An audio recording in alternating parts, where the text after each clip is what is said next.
Hey,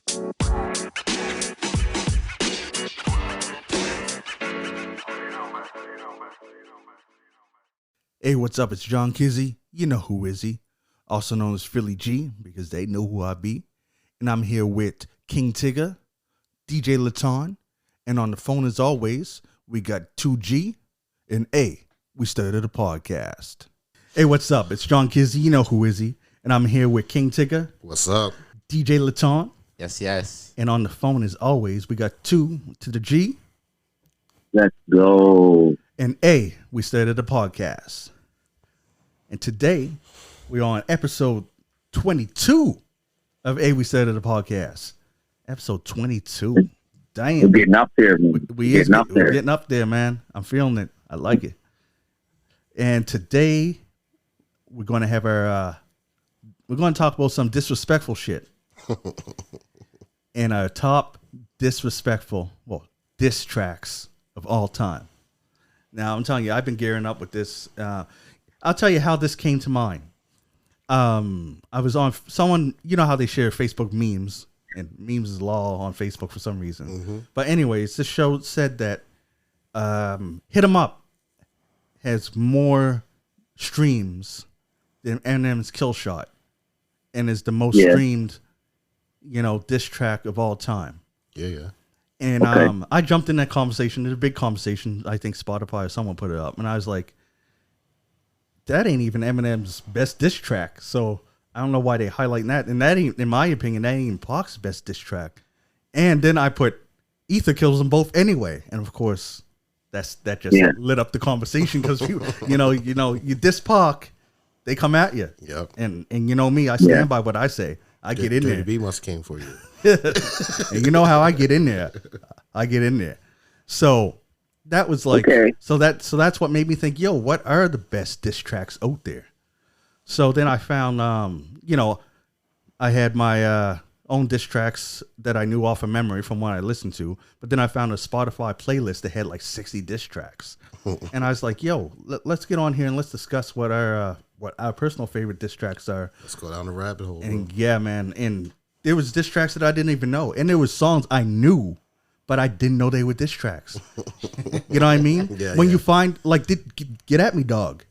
That's DMX is dissing K-Solo in that song. Yeah. If you didn't know that, it's just a track.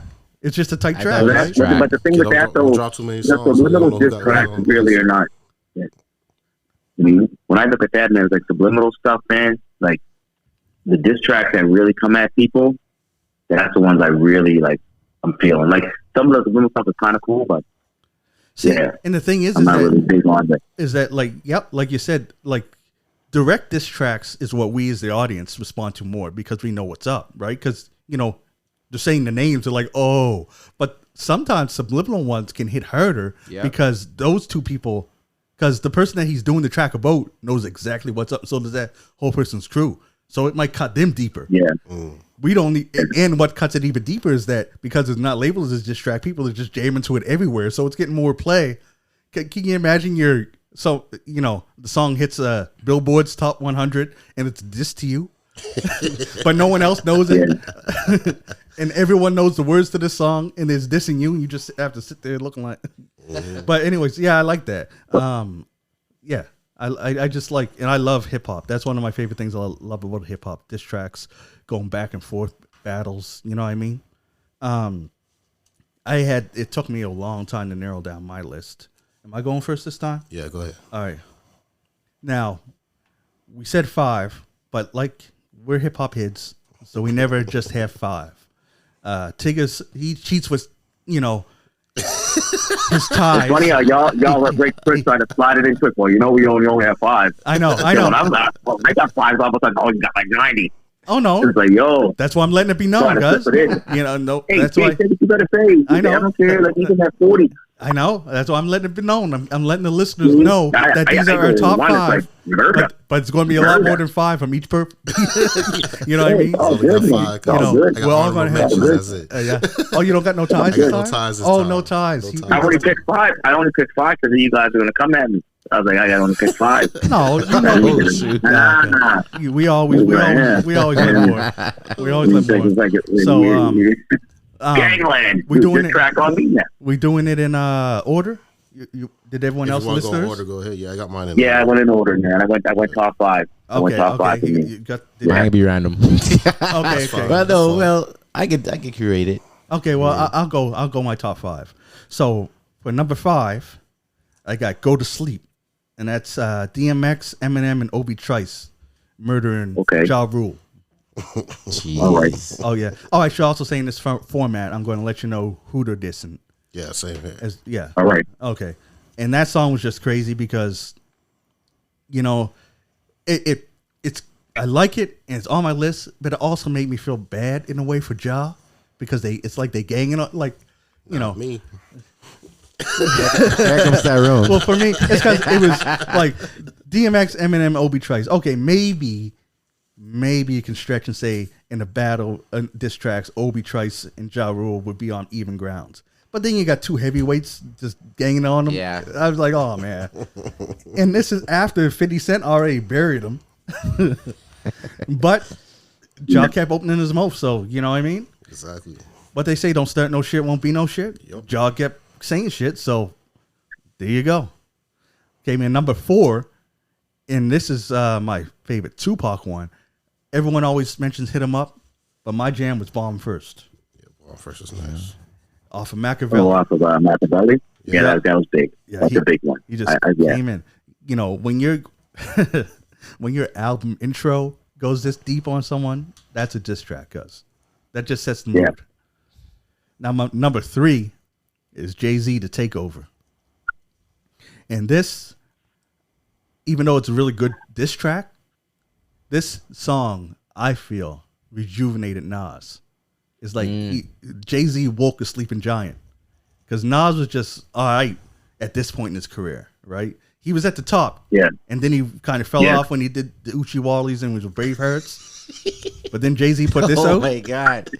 He fell off. You just call Uchi Wally a fall off, man. Yeah. Wow. That was a good one. He kind of fell off when he did the Braveheart stuff. Wow. He was already right. Hey, man, What? I don't know. Hey, it's all good. If you look back at his career, that is the era where Nas's weakest stuff came out. He fell off on Braveheart. That you don't think that was his weakest stuff? Well, in that era? Yeah. I don't know. He tried to have a group. He tried to do the Braveheart group stuff, right? Yeah. But what I'm Uchi saying Wally was nice. I'm saying that that's his era, not just the Uchi Wally song. His Uchi Wally era is where Nas was in that strong. Like he came when he started, his first stuff was strong. And if you listen to him now, cuz Kill stuff. Yeah. So if you were going to say career wise, to me, that was the weakest point. That was his weakest point. Yeah. I don't know. I think like the first like 3 albums were nice. The first 3 albums were really nice. Yeah. And then like when he went to Braveheart, he kind of like started doing the act and stuff, and do all that. And so he started that group Braveheart and tried to do like everyone else was doing. Then he kind of came back again, right? So I guess that's what I'm saying. That's what I'm saying. That's a tough one. I can't really say he fell off, but yeah, it's a tough one. Well, the thing is that when I say fell off and is weaker, it's still weak. Nas is still tougher than most people's best. Yeah, true. You know what I mean? So I thought it was coming. So no, don't start. No, I ain't going in on that. Watch the previous episodes. It's like Well, it's not like he wasn't. It's when he wasn't at his best at that time. It's when he dipped. He fell off. That was a dip for him. A fall off for Nas would be a success for somebody else, though. You know what I mean? Oh yeah, so keep moving though. It's all good. So that was where we at. That was number 3. Say number 2 is my favorite 50 Cent diss track, and that's "Life on the Line," where he goes in at Ja Rule. A lot of people like what's it called, Back Down, and I Back Down. I wrote that here, but between the two, "Life on the Line" was I like that because. What? You having ties now? No. I didn't tie. I just explain why. No, you just snuck an extra song in there. Yeah. I didn't say the word tie. That's how it's the backdoor tie, sneak tie. But yeah, I just like that, and that's like what we were talking about earlier. That's one of those songs where a lot of it's subliminal. Yeah. So when you listen to that song, it's just a jam, and the bars are heard. If you don't know he's dissing nobody, you just think he's being bravado and just spitting. But no, he dissing.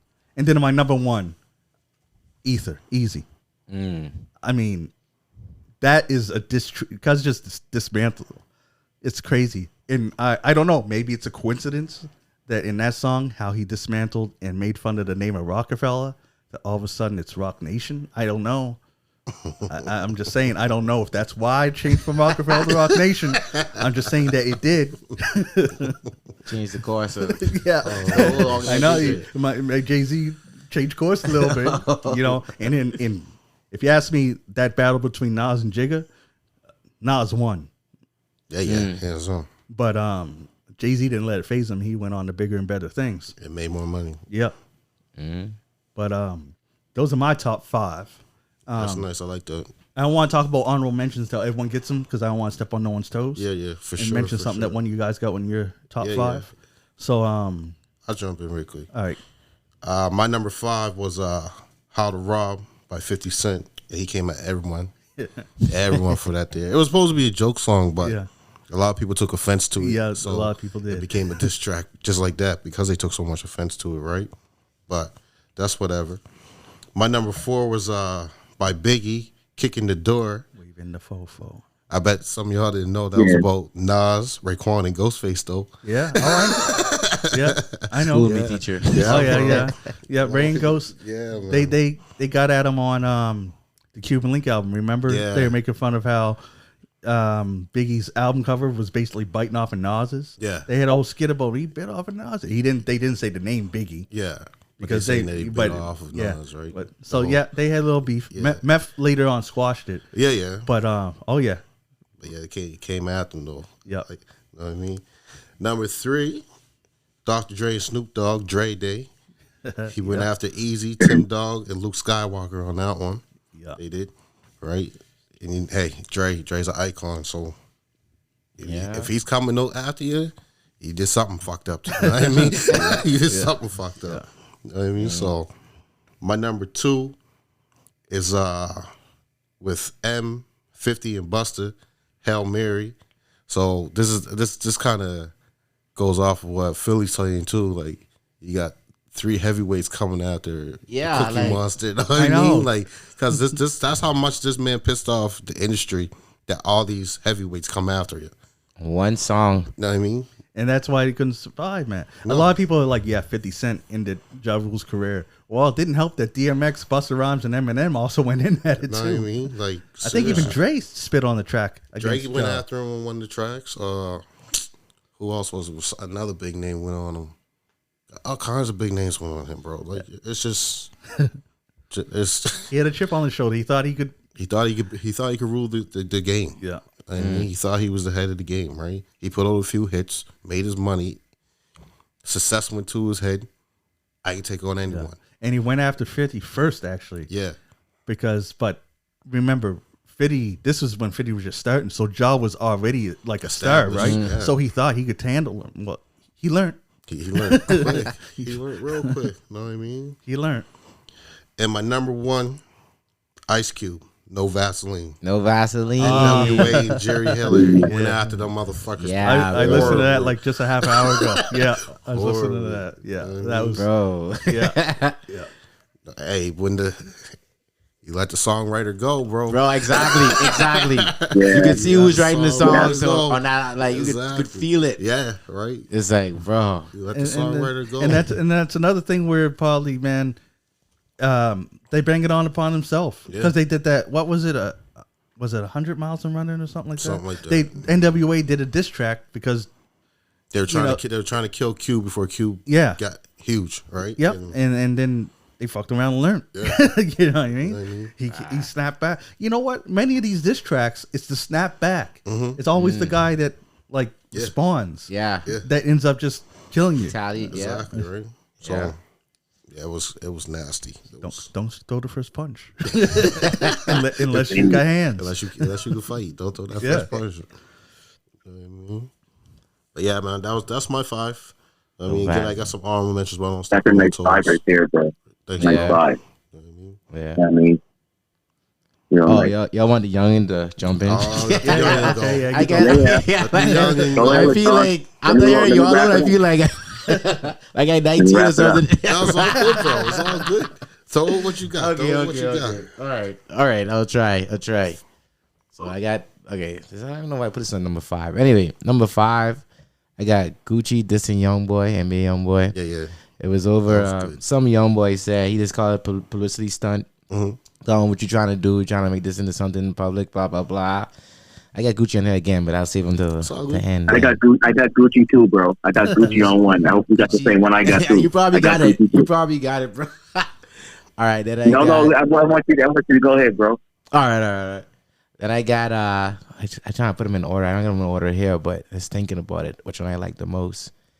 Then I got Kendrick Lamar, the Control verse on Big Sean's song. Nice. Yeah. I don't know how Big Sean let that come out with him talking about everybody, including himself on the songs. I'm gonna take your fines, leave you guys with nothing. I don't even know. Like and Drake, not Drake, and all them still ain't cool with that till this day. They wouldn't make a song with him again. It's crazy, bro. That verse was crazy. I was like, and just the energy and the fire, how he delivers it, cuz it's like you just can't.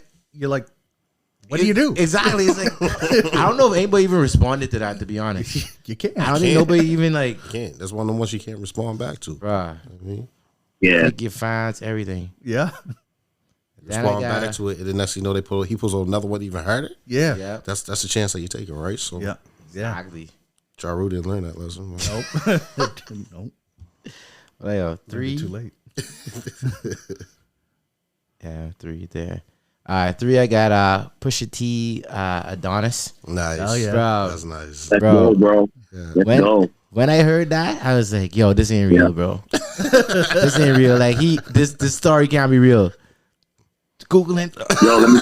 I say, bro. Hey, let me spit a lyric from it quick though. Yeah. A lyric. So it said something like, talking about his hair. He said, confused. You weren't always black enough. Afraid to grow because your fro couldn't nap enough. Yeah, you know what I mean? You got my Beyonce. Bro, never know who's supposed to give Beyonce, bro. Cause your fro couldn't nap enough. I got paid. Yo, shoot, that killed him. Anyway, yeah. See, when a diss track is like that, that's when you don't respond. Because you respond, it's going to put more tension on it. Bro, you just let it go. That's that. Why you hiding your child? Let that boy come home. Yeah, you know what I mean? It's playing border control, bro. Playing border patrol, bro. With the kill, he didn't do nothing. He didn't even. Yo, anyway, bro, push it man. Yeah, Drake just seen that and was like, I'm gonna go sing something. I got nothing to say. I'm done. It's a wrap. Let me sing something. Let me go do a song. Hey, because that song put his son out there because ain't no one knew who his son even was. Exactly. I mean, no one even knew he had a son. He was hiding that stuff. Yeah. Well, sure, when he put it all of a sudden, now he had to drop his own son. Now, I'm not saying he was hiding his son and everything else like that, but in the day, Pusha really called him because no one knew. Mm-hmm. Bro, Pusha said he got that information from 40 Girl or something. You know 40, his producer. So 40, yeah. Yeah, the 40 was pillow talking, and then he talked. I said, bro, this can't be Pusha. I don't know if he making the story up to make it sound more juicy or what, okay. But like, bro, it's sick. All right, number 3, right? Yeah. Number 3. Mm-hmm. Okay, yeah. I can say those other 2 ones. So I don't know if y'all know the song though, but Drake, Circle Local, just recently with 21. Yeah. And he talked with like 2 people on it, but he talked with Meg the most. Said this chick lying. She's like a stallion. Like, you know what I mean? He's talking with the Tory Lanez controversy thing. Yeah, that's newer, right? Yeah, it's very new. It's very new. Very new. But that's how Drake is subliminals like throughout the rap. Then, okay, all right. Now the big boys. Number 2. Oh, you know what's funny? This is you're doing 6. I doing 6. It's okay. Go. Really? Go. We lost. Carry on, man. My bad. He's not doing 6 is number 1. My bad. Okay, these 2 is it for me. I couldn't decide which one's on the top. Gucci Mane, this Jeezy, Truth. Yeah, that's hot. The truth, bro. Bro. Let's go, bro. It's just let's go. This the realest. This like one of the realest disses I ever like heard. Bro. Oh yeah, man. I'm gonna save that one. You see? I see that, bro. Wow. I had to research the story, bro. He did bro. it on Versus against him. You see that? Yeah, on the Versus. Then he did it again. He sang it like twice on Versus. Dig your partner up. And yo, didn't one of Jeezy's guys die? Yeah, from he that killed. beef? Yeah, what bro. it was. Why I said, take your partner off, homie, bro. That's what the song was about. They tried to kill Gucci. They tried to like rob him or whatever, and Gucci shot him in his house, and he got off with it. That's self-defense, right? Yeah, and then he dropped Truth. He said, and Truth was. I said, this is the song, bro. He said, I did a song with Keisha Cole, and you know you still miss her, but Pop was with her, and you fall in love with her. So I said all kinds of crazy stuff. I kind of edited that a little bit, but yeah, it was a little harder. Niggas always editing shit. Bro, because I don't need to be out here, you know, just doing me. What's the other one? All right, night number one, Drake, This Meek, back to back. Yeah. That song is to me the number one diss track because I think it was Grammy nominated, bro. I've never heard that in my life. Grammy nominated diss track. I think it was, but I gotta check that out. But I believe it was Grammy nominated, back to back, bro. It just made it worse because he dropped something. He dropped Charged Up like I think a day before, and Meek didn't respond. Then he dropped back to back, and it was like, bro, you didn't even let him respond. You dropped another one on his head, bro. That to me was like, yo. And he talked with Nicki, say when that girl leave you, and then Nicki left him. It only made the diss track more flaky. And I was like, yo, he called the whole man. Anyway, I respect Drake for that. Even though he's a singing dude, but he got bars, man. He got bars. He can't. Oh yeah, can't deny. Yeah, he does. He does. Yeah, he got a great ghostwriter, bro.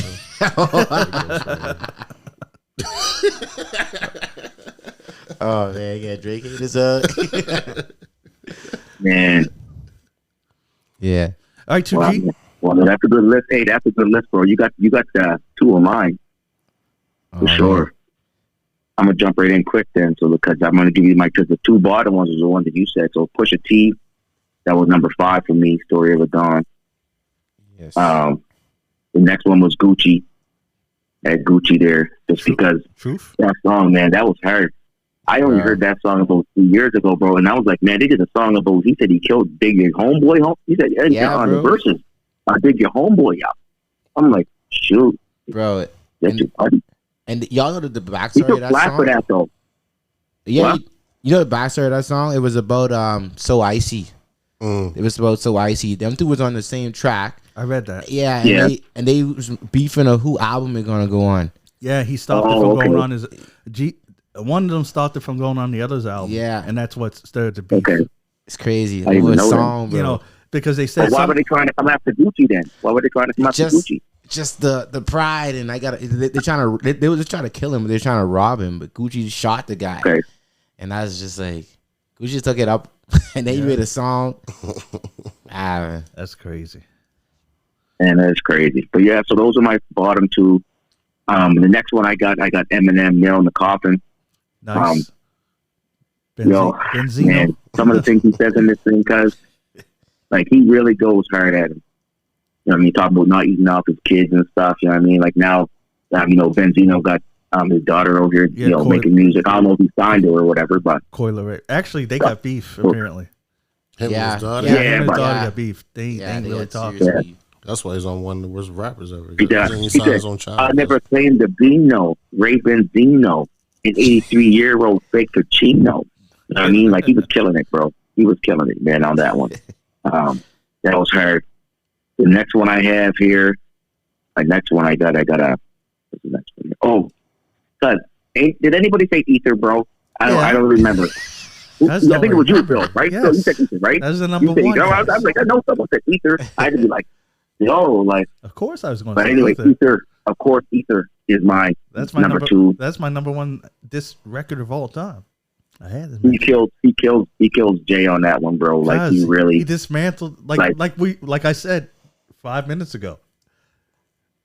Remember his I Rock Hoes, You Rock Fellas? And then all of a sudden, Jay-Z changed Rockefeller Records to Rock Nation. Nation? Yeah. Cuz made him change his whole business plan. I can't even go with Rockefeller no more. Cuz made him change his whole business plan. Yeah. No, like that song is crazy. Like, oh man. Like he comes saying it after Jay-Z. Yep. Like right the first line. Like and like every hook was FJZ. Remember that You know line? what I mean? Like I made more Big's lines is going to come out your fat lips. I was your like, mouth. Yeah. shit. Yeah. Cousins kills them, bro. Like, oh man, something. He put the attitude on these guys. That's what I'm saying. Yeah, cuz. Nearly kissed the ring. Like, oh, bro, Nas is. Cuz I tell you that's what woke Nas back up. He was chilling. He's probably happy. He was just going to chill, maybe retire in a year or two. Then Jay-Z had to go and do Takeover, and he's like, "Okay, hold my beer, cuz this is." Because I'm reading the line right now, bro, and it's making me laugh. It's making me laugh so crazy. Which one? Cuz said it was Jay-Z and Rockefeller records. Yeah, Jay-Z and Rockefeller records want some beer. He killed it, cuz. Because destroys them. He even says how Like, Rockefeller died of AIDS, and that's what you want to name the company after? he killed him, cuz. that was the end of the chapter. That's the I guy rock hoes and you rock fellas. Like, Fuck. yeah. That's what Jay-Z's like, Oh, yo, Dame, you can have Rockefeller. I'm Rock Nation. You can have Rockefeller. We're gone. No more Rockaware. Nope. We'll be Rock Nation. You can have all that Rockefeller shit. Yeah. And Jigga just No, because he and every like I'm reading this right now because like every part of it, Eminem murdered you on your own shit. Yeah, cuz. Like every line is like That's what I'm saying, cuz. Most diss tracks, destroyed. right, have some filler lines. Yeah. On Ether, No. every line he was like just stabbing Jay-Z.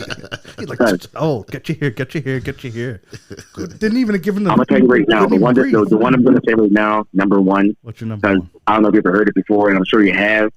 But if you listen to this song, because this is probably, I wouldn't say the most hardest diss tracks I've ever heard in my life. Harder like than Ether? how harder than Ether, cuz like All right, you got to what? listen to it. Like this song, cuz right now, and I ain't gonna be able to say all of it because What's the name of the What? song? when we ride on our enemies, bro, By who? by Tupac. Cuz talks about Oh, yeah. the first line is Fugees. Yep. Fugees and Mob. I heard that You trying to today. diss now too, huh? Yeah, You know what I mean? I heard Cuz that. comes at everybody, bro, Yeah. on this one. Fugees. You know what I mean? Yeah, Like I actually listened to that today. Yeah. I was like talk about like Mob Deep, Oh, yeah. Biggie, the Brat. Yeah. Came out Bro, he came at the he's right on time. everybody on this one, bro. But like the way he says it too, right? So that's why I was like, when I started listening, I was like, yo, when we ride on our enemies. I bet you, nah, when we ride on it. Oh, bro, yeah. That was my number one. But Nice. Ether, I could put Ether there too at number one too. But I really like that song. When we ride on our enemies, that was hardcore pop. I mean, Cool. All right. but what?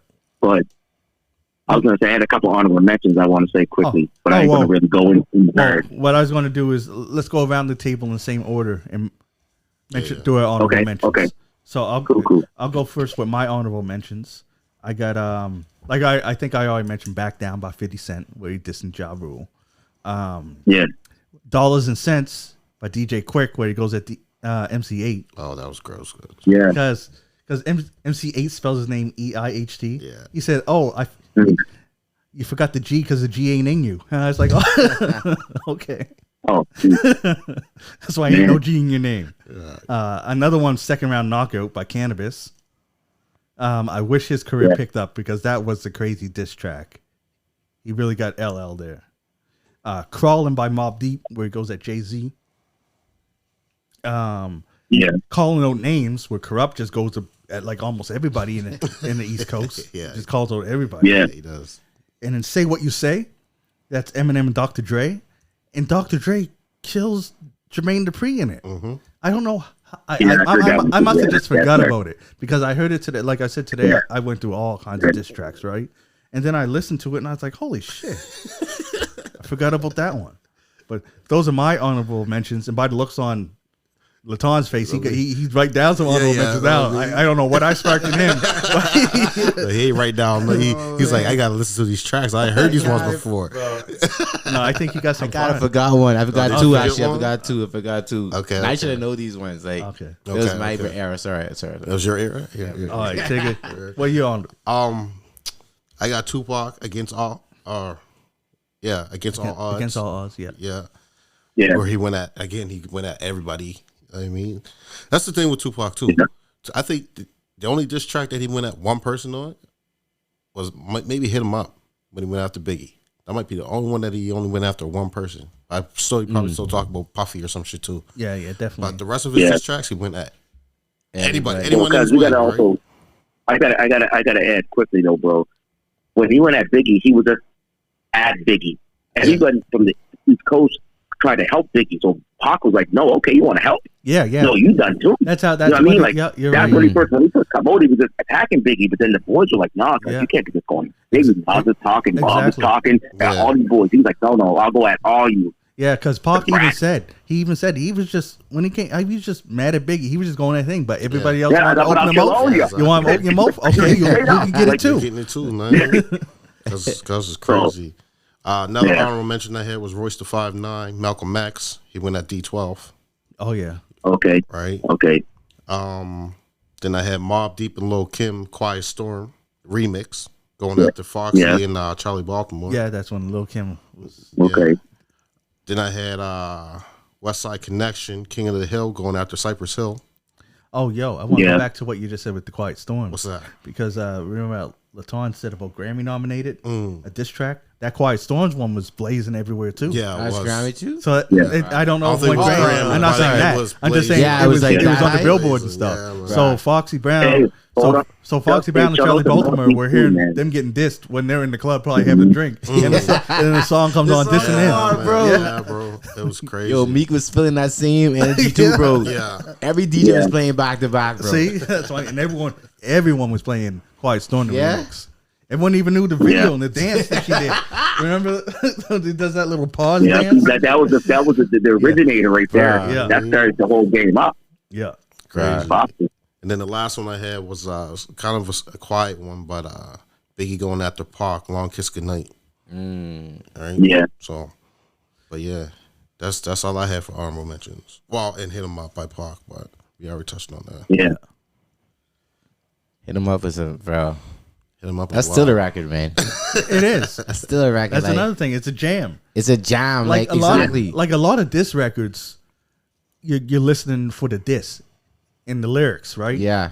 But when you make it a jam too, yeah, shit. It's different. It's different. Yeah, because it gets timeless and people still play it, bro. Yeah. You're like, fucking this track ain't supposed to have a hard hook. Like, what the fuck? Nigga getting dissed and he wants to sing it too. I know. He's like, man, it's a jam though. You got me.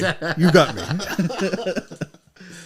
When you see Tupac. Yeah, exactly. Yeah. Bro, a lot of people know that song, bro. Because can you imagine how it was with these crew guys? Like, imagine you got a crew, right? Someone hear that song. If it's a jam, no matter, like, if you have a crew, there's a couple of people in there that are bobbing to it. Yeah. They're like, shit, but you can't bob in front of you can't let Biggie see you bob. You can't let Biggie see you bob. You're like, oh shit.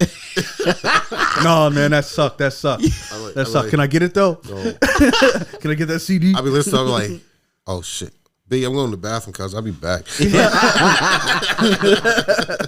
Fuck. I know, rolling up and having that playing in your car. You know what I mean? Biggie be like, what was that playing? No, it's my bad. That was the radio. I wasn't playing that. That was the radio. I switched the station, see? Oh shit. All right, actually I got one more. And I liked the diss track. One of the guys on it I didn't like because his verse sucked, and that was Ja Rule's, and that was New York, New York. Oh, that's a diss track? Yeah. Is that the 50? It was yeah, at 50. He came at 50. Oh, shoot. Right? That's the only person I he tried to didn't go even know after. that. Yeah. I think it was Fat Joe. No. Ja Rule, Jadakiss. Was Fat Joe in New York, New York? I don't think he was on New York. Yeah, Fat Joe was in. Okay. Fat Joe was in Jada. No, it was one more. Fat Joe was Black Child? Black Child was on it. Black Child, actually, I think he had probably the best verse on the whole fucking thing. Must have been. I don't know if he was in the original. I can't remember. No, because Fat Joe, Jadakiss, and Ja. Yeah, but there might have been a remix. Yeah. You know how they do remixes. Maybe it was a remix, but the song that came out was Fat Joe, Ja, and Jada. Yeah, it's those three that's in the video version. Yeah. When New York. You know what I mean? Like, that's the hard track, though. It wasn't a hard track, but bro. it wasn't hard enough. It wasn't hard enough. It wasn't hard enough to beat. Well, because you know what, man? At the end of the day, man, it's kind of who you got pushing you, bro. Because at the end of the day, if Ja Rule had Dre behind him, it might be a whole different situation. Ja Rule had Def Jam behind him. No, I'm just saying, like, he had a lot of people. He had a big team behind him, which is Dre. I mean, and they pushed 50 and Eminem guys, and they kind of pushed them ahead. Not to say that 50 was, not saying that Ja was better than 50. 50 was better than Ja. I'm just saying his team was bigger. I mean, he had more money behind him. But with all that stuff, I can't say that. I didn't see their books, so I don't know who had more money. But I'm telling you, Ja was on Def Jam because Irv Gotti is a big name. So now we're having the argument that they're saying Dre got more money than Irv Gotti. Like, come on, man. Irv Gotti was the guy that was running that whole shit, and then he was getting money, but he wasn't getting no Dre money. You know what I mean? Jimmy Iovine and those guys. I mean, that was big dollars they was getting pushed way ahead. Look at Dre now. I mean, so I don't know, man. I think I can't speak on it because I don't know if Dre was the one that pushing it. Because remember, he wasn't on. He was with Shady, right? And whatever. Bro. Whatever. Okay, whatever. Let's forget. Let's forget who's pushing what. Let the music running the show. Let the music speak for itself, right? I'm just saying, let the music speak for itself, though. Let's forget about who's pushing what. I get that. And let the music speak. And like that, New York, that was a good dish. Like that was a good song, like you said, right? That was a jam. But that's one good song. Compared to all other Jaws disses, were weak.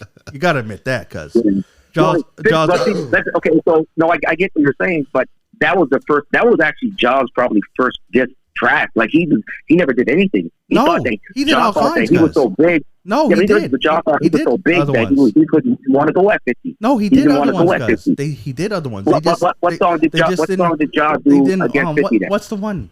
Which one? That's what make us look up the names. They fizzled. What? They sucked. Clap Back. Yeah, that's one. Oh, Clap Back is one. Yeah. Oh man, I think actually heard that song. Never heard. You never heard? You never heard Clap Back? Clap Back week. No, I didn't. Joey just put a point. That's not a big diss. That's what I'm saying. That's what I'm saying. You put the point. This is that they were weak. Wanksta and Back Down. They were big records, bro. But that's Clap Back. Compare Clap Back to. Bro, we're talking about this album, though. So we're talking about this album. That was a diss album. Diss tracks. No, we're talking about diss album, but you still got to get your shit out. If you don't, I heard that song many fucking times. If I don't got Dre pushing I heard it too. If I don't got Dre pushing me, and I got a team pushing me, all he had was Irv, and he was being suppressed. He had Russell Simmons, he had Def Jam. But remember, we said we're getting off of who pushing. Because we don't know who pushed what. I'm just getting some sidetracked. Okay, carry on. Yeah, we don't know who's pushing what. But Ja Rule's disses were weak. Like he had Clap Back. He had that one. Remember the one where he said talking about Haley? I said Haley. New York was good. I never heard Clap Back, so I can't say it was weak. So I can't even speak on that one. Well, I can tell you. I didn't even know he made another track against him. I thought it was the first song they said that song when New York come up was his first one that he really came at. No, that was like his last one. But in the mainstream though, I'm talking about in the mainstream. Maybe there was some underground stuff that was good. Whatever. You want to know how funny that Clap Back was his diss, right? Ja Rule. We're going to clap back. We're going to clap. It had a nice beat, right? Yeah. Because 50 Cent took the same beat and did a diss to Ja. Yeah, he did. He dissed him on the whole Clap Back. It just killed him because Clap Back, he thought it was going to be something, but it wasn't. Like, Ja Rule put out many diss tracks. Yeah, that's why Eminem got involved because Ja Rule started talking about his daughter Haley in some of the diss tracks. That's why Eminem piled on. Yeah. And in some of them, in some of the diss tracks, he went at, but he said something about Busta Rhymes and DMX. That's why Ja Rule got piled on, because in every diss track, he didn't just stick to 50. Trying to bring somebody else. He kept on bringing everyone, and then they just murder him.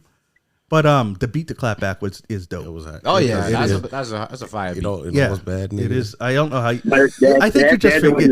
I think you forget it. I think if I played it for you, because probably the better rapper than what's his name too, right? So to add to what you're saying, 50 is better at what what Ja does when it comes to diss rap. And so, of course, like a lot of And the he has tracks more probably charisma, really guys. started Yeah, with, so A lot has to So do that- in that type of stuff. It has to do with your charisma Yeah. too, Yeah. and more likability and more believability. He's Yeah. more believable I was than gonna Ja say Rule. I was gonna say that Yeah. 50 Cent have Well, more of a street cred than Ja Yeah. Rule because Yeah, Ja Rule's more that's of what I'm a saying. Yeah. R&B Cookie and Monster. Yeah. yeah. He's Sesame Street. Yeah. Oh man, Yeah, yeah. yeah. Sesame Street credit. Yeah. So Wanksta's diss track too then. Yeah. Okay. Yeah, Wanksta's I didn't diss know track, that. too. I didn't know that. I Yeah, Nigga, right, yeah, I just looked up. yeah, I just looked up yeah. on YouTube. I said Ja Rule's diss tracks. Right? Ain't none of this nigga's songs came up. It's all diss tracks about him. Let's move on. Hey, let's move on to the next person, man. Let's move on to the next one. That's crazy. All diss tracks Because at the end of about the day, him. at the end of the day, like I said, it is what it is. You know what I mean? Those tracks, like Joe said, those tracks were they speak for themselves. Okay, we done. Yeah, let the Who's music next? speak for itself. Okay, I got one more real Yeah. quick before the time go. Yeah. And that was Jadakiss clapping back at 50 Cent for Checkmate. Oh, Checkmate. Yeah. Yeah. Because Okay. he mentioned him in Piggy Bank. Yeah. See, I don't know if I heard that song, so I can't speak on that one.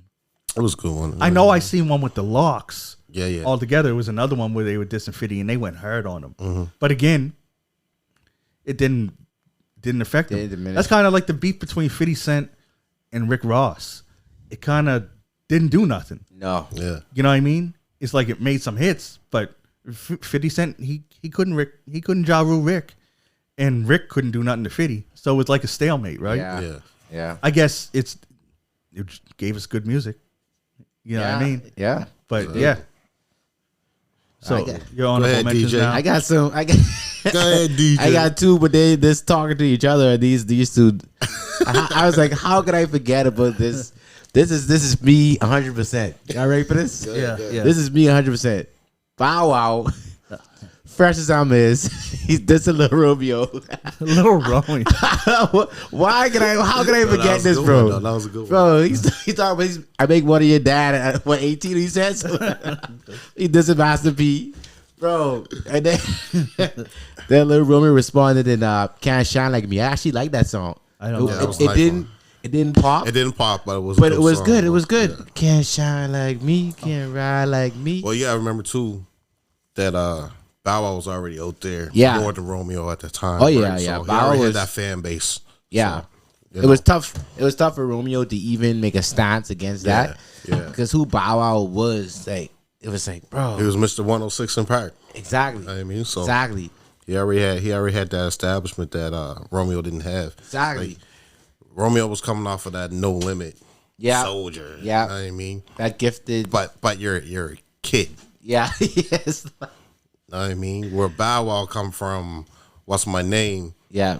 As a little kid in the classroom, I'm gonna Exactly. be a motherfucking gangster. Then hooked up with Jermaine Dupri, and then Snoop's back in them, too. Snoop's back and just got established. You know Yeah. what I mean? So, you know, I also have more respect for Bow Wow than Lil Romeo because Bow Wow seems like he kind of more earned it in. yeah, Yeah, as yeah. long as Lil your daddy Romeo gave just it to you. He's yeah, gifted. your You know dad. what I mean? Yeah. So, You freaking hand wrap that thing to him.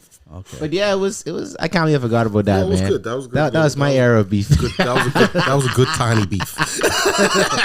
Little They was only tiny at the because Yeah, they're it both was- Little Bow Wow and Little Romeo at the time. So yeah, it was a good little beef.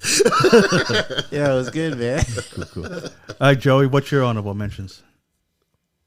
My honor mentions here. Hold on a second. Let me see. I drop a gem on him. Yeah. Drop a gem on him. That was big. And I didn't even know it was a diss. I was jamming to I it. didn't know until like about 2 years ago, bro. I was listening to the song and then someone said it was a diss. I was like, man. But like when you read it though, you know what I mean? Like it talks about, you know what I mean? Like It changes up how you look think at of it. the eh? robberies in Manhattan, 50 G's for gun clapping, who shot you louder than the opera. You know what I mean? Like they were talking about him getting shot and getting all his diamonds taken when he was down in New York recording and stuff. But once again, it's a lot of subliminal stuff. That's why I had to cut it. I was like, yeah, like I want to hear a diss track. I want to know what you're saying.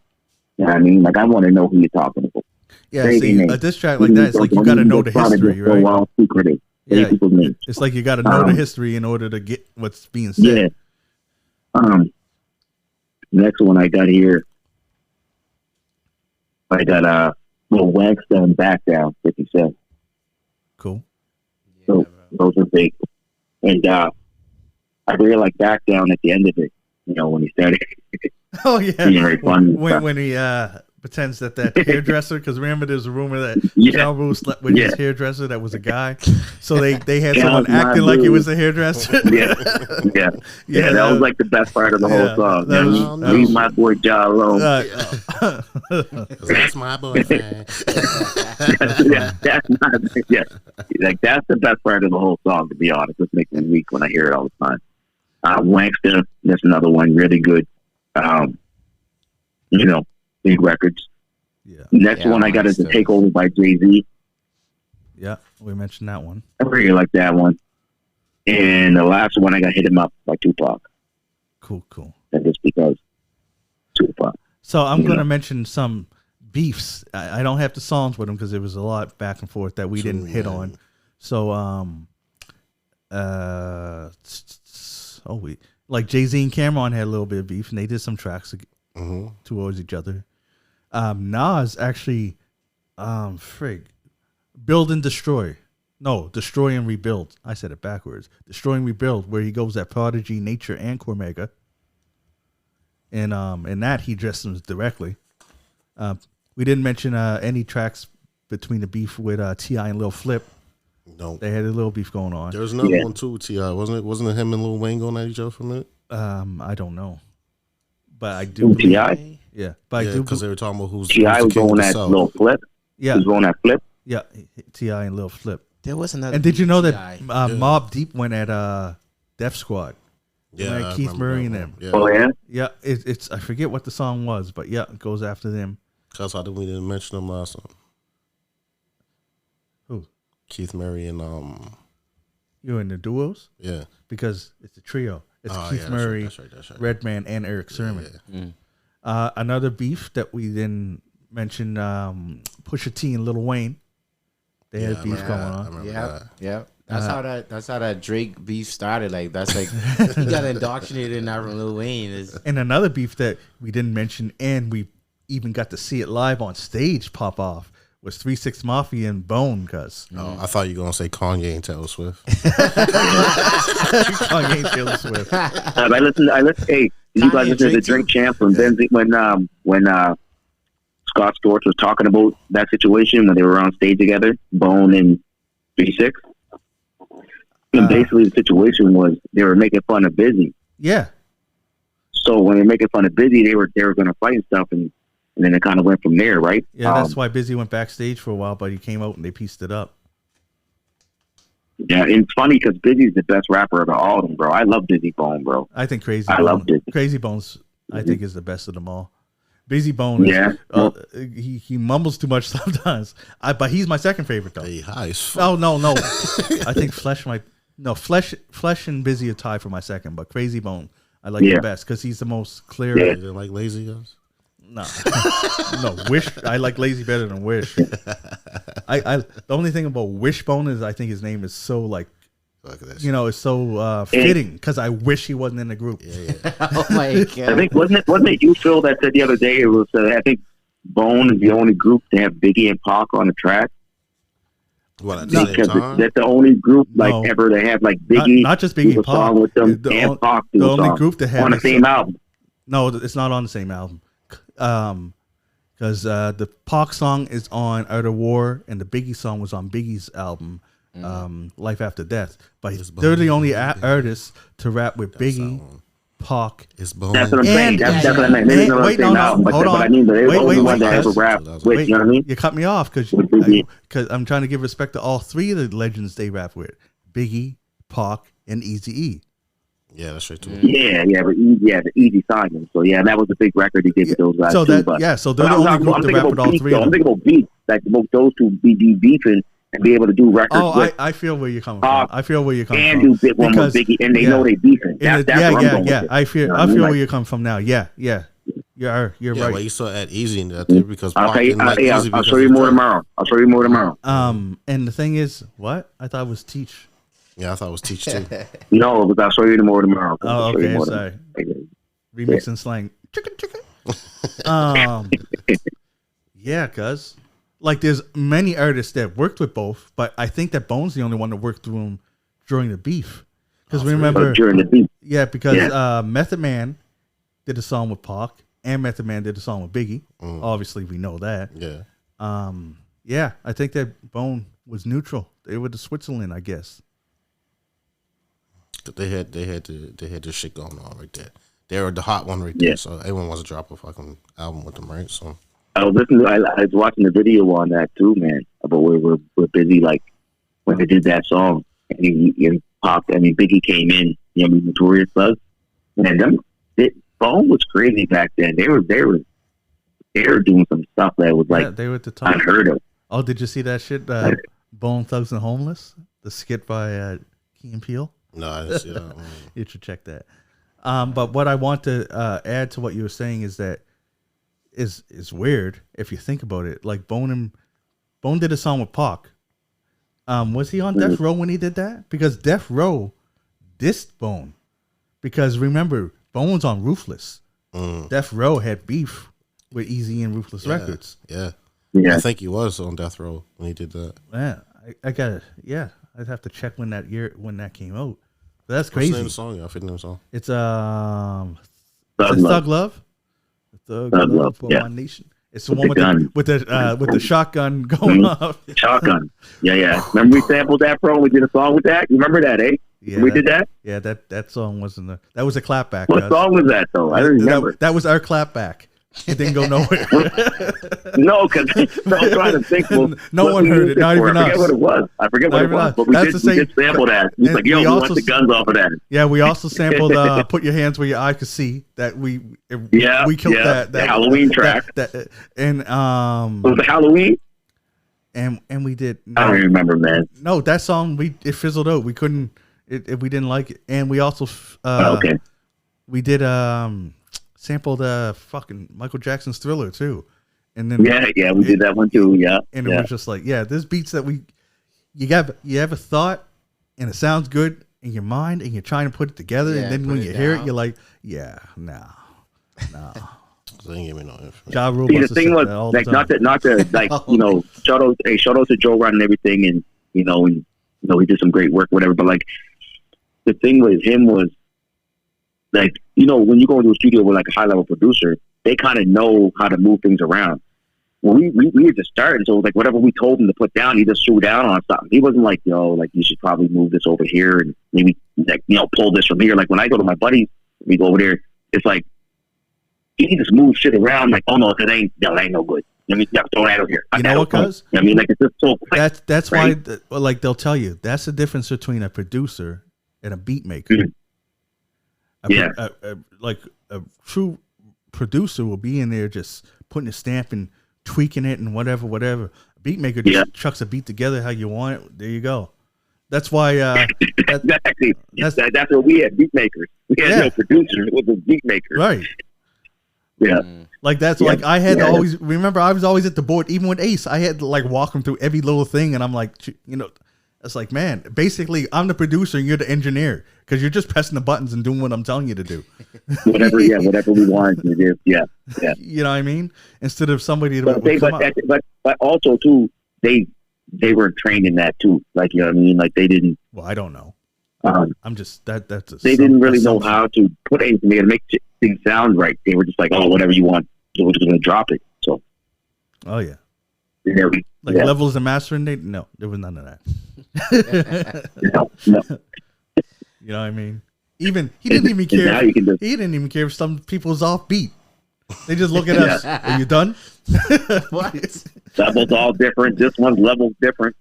Yeah. It's like, all right. Anyway, it's all good. We'll leave it at that, guys. We'll leave it at that. Cool. Yeah. All right. Well, then there's a diss tracks, and that's how we'll end this segment. All right. So for the next topic, it might be controversial, might get some hate out there, but I just want to talk about it because it's been on my mind. I want to talk about the legacies of Tupac and Biggie and how they're larger than life and they get more shine than, I don't want to say they should, but I kind of do want to say they should. Wow. But hear me out. Everybody, like, it's not even everybody. It's a certain generation of people. It's usually older. The young, because it's now I can see why some of the young people come up and be like, their heroes are somebody different. They ain't even feeling like this. But Tupac, he had 5 albums, 6 if you count Machiavelli. He was 25 when he passed. Biggie only had 2 albums. And he was 24 when he passed. And people still to this day will put them in their top 5. They had contemporaries. They had, what's it called, peers that were neck and neck with them at that. And they stayed alive. So they got to elevate. They obviously got bigger over the years. They got better and whatever. But it's like everyone will still look up to, like, I'm at an age where I feel I'm too old to try and look up to a 24-year-old and what they did.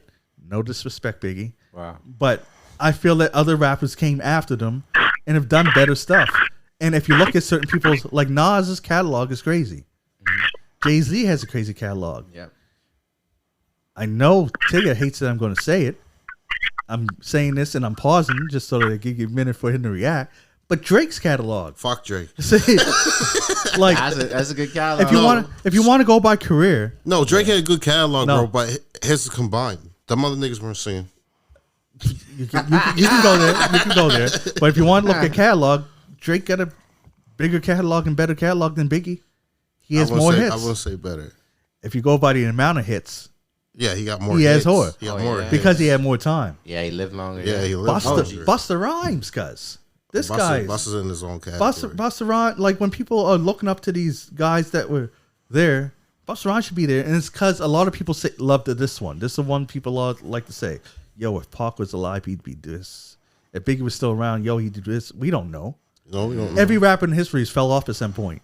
Yeah. You know that both Biggie and Tupac at one point would have put out a bullshit album. Definitely. You know, one of them, they would have fell off too. Definitely. Who cares? You know, Pac could have been on Dancing with the Stars. You don't even know this. Yeah. It could have happened. Right. Nobody knows. That's the true. thing is that it kind of stunts the growth of hip hop to a point where if we're still stuck in one phase and thinking that this is the pinnacle, like no one can get better than that. When I think that lots of people have passed both these MCs and are better and kept going. See, I think where they both died, we'll call it their prime. Yeah, They died they're within definitely their the prime. Yeah, they was So on the up. therefore, they were on the up. They're at their best. So that's why everyone sets the bar at Biggie and Pac. because no one's seen them at a worse. Can you be lyrical like Biggie, or can you be passionate like Pac? Right. So I think for the fact that these two young, well, they were older than me, but these two young men died at a young age. 24 and 25. That they were at the pinnacle of success for Black America, Black Canadian. So that was the role model at the time. You know what I mean? So yeah, you had the young guys. You had Busta, Meth, all the Wu-Tang. You had Snoop, Dre. You had all these here guys that are right there with them. But I think it's more so of the effect that these two died at their prime that made them just untouchable. I guess? untouchable. Yeah, I guess you say in our untouchable, minds. right? In our minds, you know what I mean? Like, because look, all the other guys that we name, like, we don't set Nipsey, he passed away. We don't set him at the pinnacle. We say you got to be like him. We don't say Pop Smoke. Yeah. I say for the new era coming up. Can you reach Pop Smoke's? Even though he ain't got that many albums, Like even on Big either. Pun is another Big one. Pun, that know we what I mean? It's always Pac and Biggie that everyone's Always- like, they always got Pac to be and on the Biggie. list of the best of the best. But you gotta also remember too what was going on during the time that they died. Yeah. East Coast, West Coast Coast. beef. Who were the head? Know what I mean, who was the head? Even though they weren't technically the heads of the snake, but they were the heads of the snake that was out there.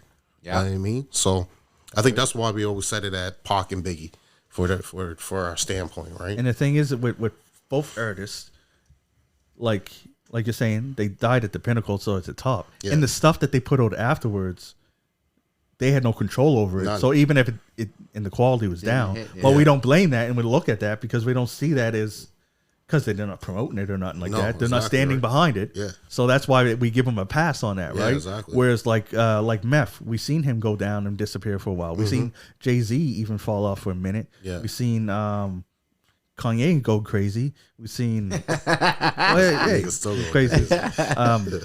And frig, I hate sound like I'm a Drake fan, but we haven't seen Drake fall off yet. No, Drake's last album was garbage, bro. Which one? That fucking the dance one? Yeah, man. That's why he put out another one right afterwards. Yeah. What's happening? That dance one was fucking garbage, bro. Yeah, he's trying to get a different market. Y'all gotta look at though that. Nigga talking to you, Mike. No, I am talking to my mic. Well, you sound far away. Sorry, but you guys could be careful because they, a lot of people like that, right? You know what I mean? So you're right. Like it could be careful to watch hip hop and stuff, but that album, like I said, some people really like that album. Well, the thing is, it wasn't a hip hop album, so we shouldn't even judge it as a hip hop album. It was a dance album, right? Yeah, it was like a dance album, like a rave, 50 with rap, whatever. He had 21 Savage on there. That was that track, the one rap song that he had on. Other than that, it was just dance stuff. Yeah. So I guess for that album, I guess he has a point. We should compare that to the dance albums. Well, I'm going to compare it to the 50 people that told me, boy, it said it sucked. How about that? Well, that's because the thing. Because on one hand, compare it to dance album, but on the other hand, you're going to compare it to other Drake albums because it's Drake, right? And that's what they did. And that's what you would do. So yeah. I guess I can see both sides. Yeah. I don't think either side is wrong. I mean, people that Drake heads, if you want to call them Drakeys or whatever the fuck you want to call these motherfuckers that love Drake. 50 motherfuckers came to me and said that Drake album sucks. Don't get it. So it's not. It's a acquired taste for that one. Yeah. I as a DJ, I can see what he was doing. He's trying to get his record played in different spots that don't normally play Drake unless it's mixed already with something else, EDM or whatever. Yeah. He's trying to get his natural songs played on a different platform. Yeah. That's what he was doing. Just trying to different avenues of money, man. But I agree. I wouldn't listen to that album again. That's a United Kingdom album. I haven't either. Pardon? That's a United Kingdom album. Straight up. Yeah. That's the shit they listen to over United Kingdom. Yeah. Exactly. That's United Kingdom. Exactly. He should just released it over there. And you notice Drake keeps doing that. He Yeah. keeps switching to cultures. He would go UK, sound like a UK rapper. Yeah. And he would come back here, sound like a sturdy soul rapper. Yeah. Drake is like You're trying to be a chameleon. Exactly. Yeah. He tries to So now I have a controversial question for y'all. Now based on because I just thinking of what we started talking of top 5, Biggie and Pac is always in people's. Yeah. Is there ever going to be a time where Pac and Biggie are no longer in our top 5? No. They can't fall off because they got no more. Yeah. There's nothing. There's nothing else to go by. They can't go by. So it's like they got cut off. It's almost like you're watching a TV show. Like remember we talked about shows. And you said you stopped watching The Walking Dead at a certain point. If you stopped watching it before there, right? If you stopped watching it before it got to the bad part, well, that'd be nice to let finish because I'm trying to talk over people. Like to talk. But anyways, no, okay. like done. I'll jump in. Anyways, Yeah. like you said, you stopped watching The Walking Dead because it got bad. Yeah. If you stopped watching it before it got bad, you'd say that show was the shit. Yeah. And then you never seen it. Yeah. That's kind of like with Pac and them. They got cut off before we could even see if it got anywhere. So they're always up there. Yeah. So the thing is, if that's how we're going to put them, how do you ever move past that? You can't. For me personally, I think other people already passed them, music wise. So I put them, but I'm only one person. You know. Yeah. I think eventually they will drop out the top 5, but it's gonna take probably a century, bro. It's like it's like saying Michael Jordan is never gonna be. I was just gonna say that. Because that's why it's never in your top 5 basketball players. Yeah. It is like he is dropping now because LeBron is like all-time scorer. That's only the sum. Yeah, it's that constant argument, right? Yeah. LeBron will never be the GOAT because of Michael Jordan. Right. The main thing is 6 rings. Yeah. Okay, well, this nigga now got a scoring title that hasn't been broken in 20 years. Yeah. Know what I mean? So it's our perspective. Yeah. All perspective. But the thing, the difference with basketball. Eras, man. Eras, right? Different eras that you're in. And the thing that's different with basketball, right? I just want okay, go ahead, different guys. Eras, right? So depending on where you're at. So, for example, LeBron's era, right? Yeah. Eventually, you're going to get pushed over. Right? You're going to get. There's going to be guys that will, I don't listen to Pac anymore. I don't listen to Biggie anymore. And eventually, it's going to get pushed over. I love their music. So that's what's going to happen. Like with Jordan, LeBron's the GOAT. Jordan's gone, right? You know, that's exactly what's going to happen eventually. Just for us, we keep them going because that's what we listen to. That we grew up on Pop. We ain't going to never leave them alone. We ain't going to never leave Biggie point. From that. I want to build on this. And eventually, the next guy will jump in. You made a really good point. I'm done now. You made a really good point, cuz it's what we listen to. So it's always going to be there for us. Other people that come in, they didn't grow up on that, so they're not going to have the same. They're not going to hold Pac and Biggie at the top because they're going to be like, "What are you talking about? These songs, this guy Drake is killing these guys to them, or even Busta Rhymes is killing these guys." So to them people, Pac and Biggie ain't going to be in the top 10. Nah, they might even be lucky if they make the top 20 because there's so much music that they'll have. Like, you know what I mean? We'll always see the potential because we were there when we seen it and got cut off, so we're feeling that. Although I always look outside the box, so I could see past that. That's why, to this day, I don't even think Pac or Bigger in my top 5. They might not be in my top 10 no more. I already seen my fucking 18-year-old kid. Can I add something He'll quickly? tell you that he's in, like, Pac and Biggie's in the top 20. Yeah. He got like, I don't even want to say this motherfucker's name. Lil Uzi and shit. Yeah, They're in the yeah. top 5. You know what I mean? I'm like, what the fuck? Yeah. Like, like, are you hearing your music? Bro. You know what I mean? You'd be surprised. Yeah, People yeah. love, that song by, I don't know if y'all know that song, Mo Bamba. Yeah, yeah. That song, I got whole. Yeah. Yo, the I song heard. is old now. Yeah. Still Getting top. Getting that In play. people's eyes, Yeah. bro. You go to any concert, that's what they play. Yeah. Getting that play, right? So, I heard DJ Drama talk about it. He's like, really? yeah, I still play that. okay. And it's like, bro, it's old now to me. Yeah. Like at least 5 Yeah, 6 but years. look, Still, Look, yeah. what some of the songs, like, say you go to an old heads, you're doing an old heads party. Yep. What's some of the songs you playing? Still going back. You're going there. back. You're playing the Tupac. You're Yes. playing the SWV. You're playing the TLC. Yep. You know what I mean? You're playing that this shit. Salt and pepper. Even with all this new music that's old, Yep. they want the They old still shit. want the old So stuff. That's what's going to happen. That's what's going to progress when our kids come up. You You know, know what I mean? So, I got a serious point on this. What we're talking about now. You know Mm-hmm. what I've noticed since I came to Canada? Well, came to this Halifax yeah. area. Mhm. That the my generation they knew a lot of older songs Mm-hmm. Yeah. because their parents Yes. was heavily on passing yeah. that down. Yeah, yeah. Like I feel if Tupac and Biggie got passed down as heavy as, I mean, I feel like Tupac and Biggie don't get passed down a lot around here. Like No. some do, but Not as much. I feel like it's more Motown and what you got the other joint. Right, you know what I mean? Yeah. That get passed down a lot in Yeah, Halifax. You're right Original about passing R&B. down. Yeah. Because my son, it's kind of. I seen him today. He's wearing a Wu-Tang shirt. I'm like, where you get that?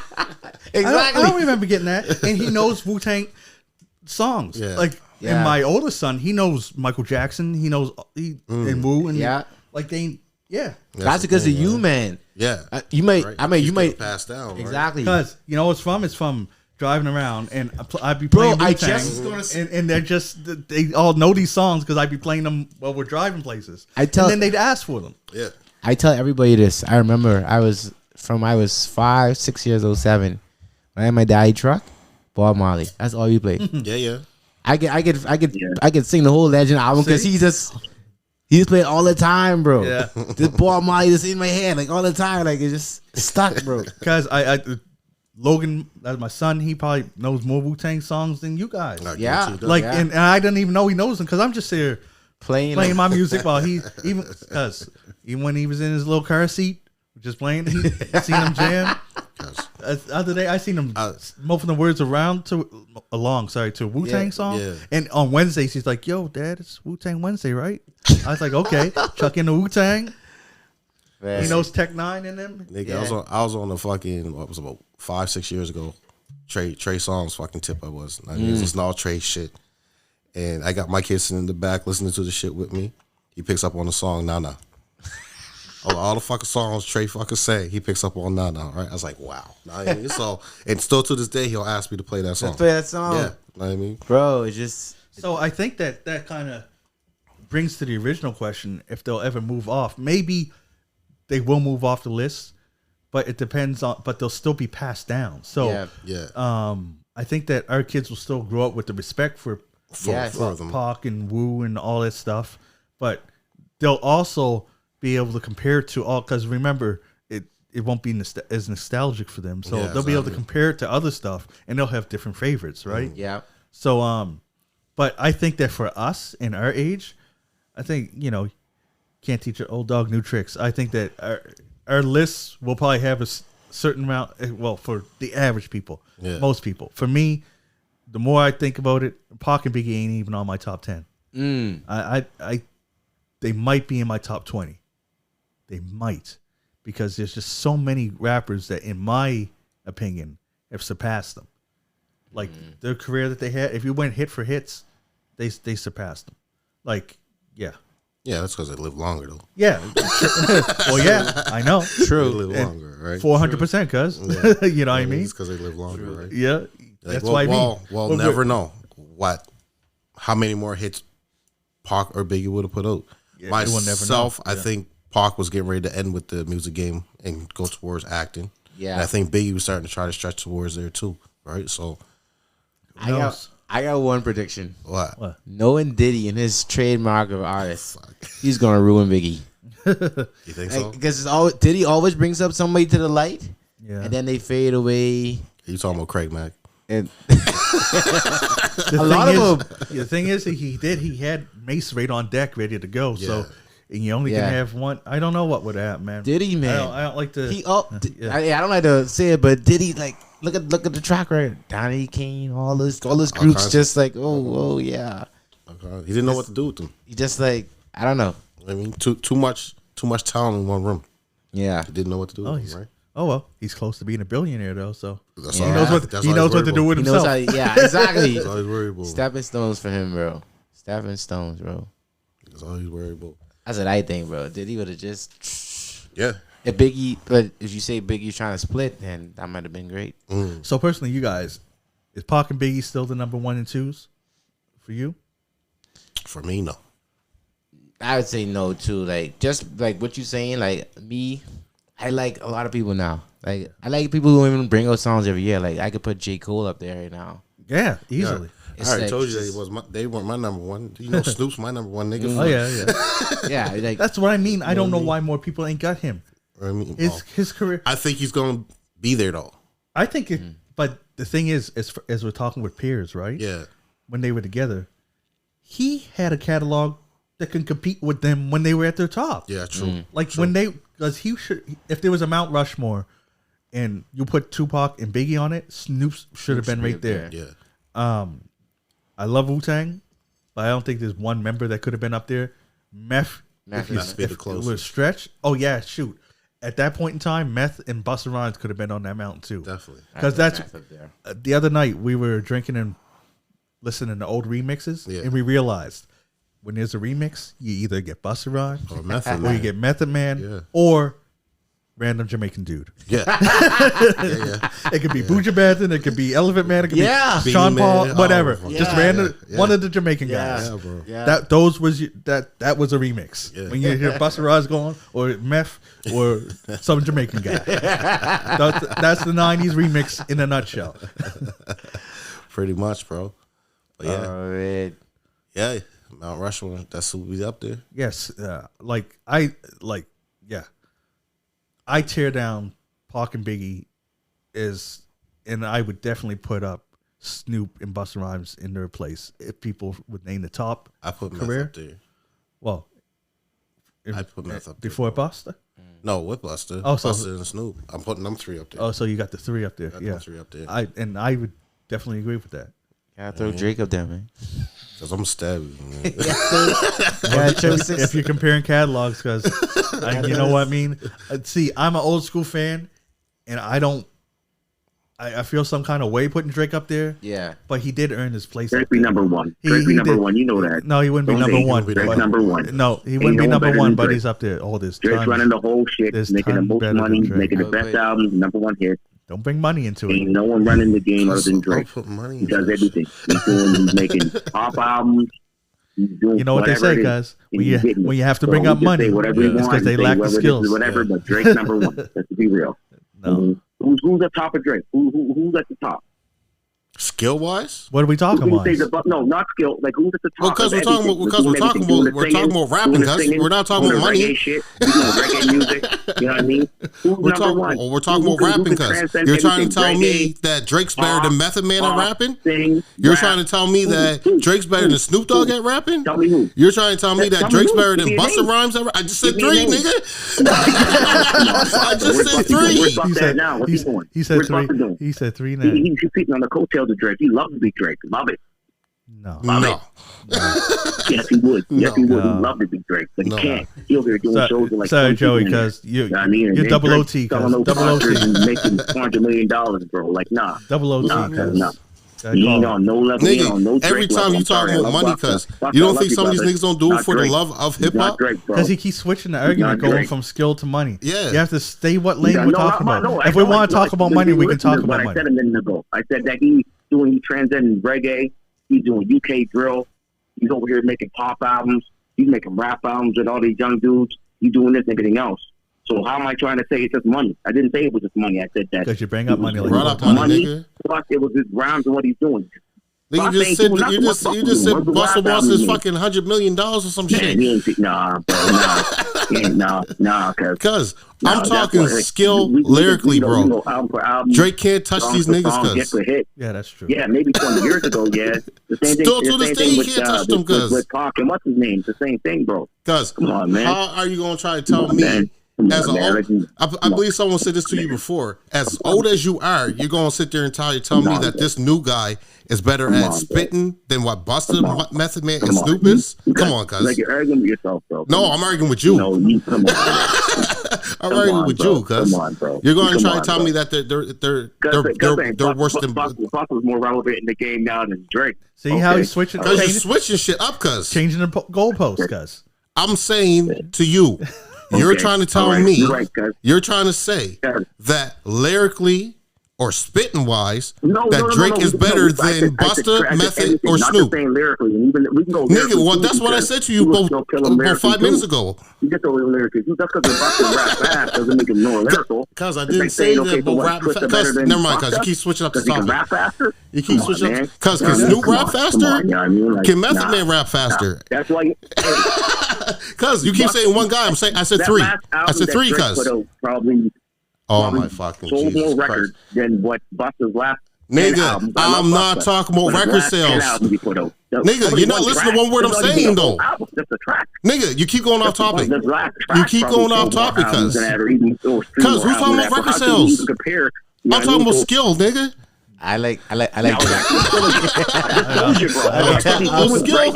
He's doing UK drill.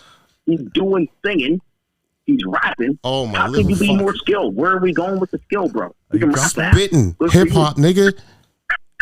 That's where I'm at right now. You keep going everywhere because you're going around the world. I'm staying in the States.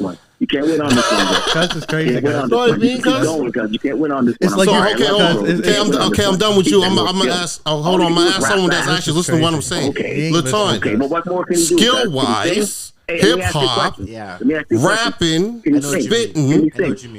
Do you feel is Drake better than Busta Rhymes, Method Man, or Snoop Dogg? UK drill. When you put it to, can't hear you.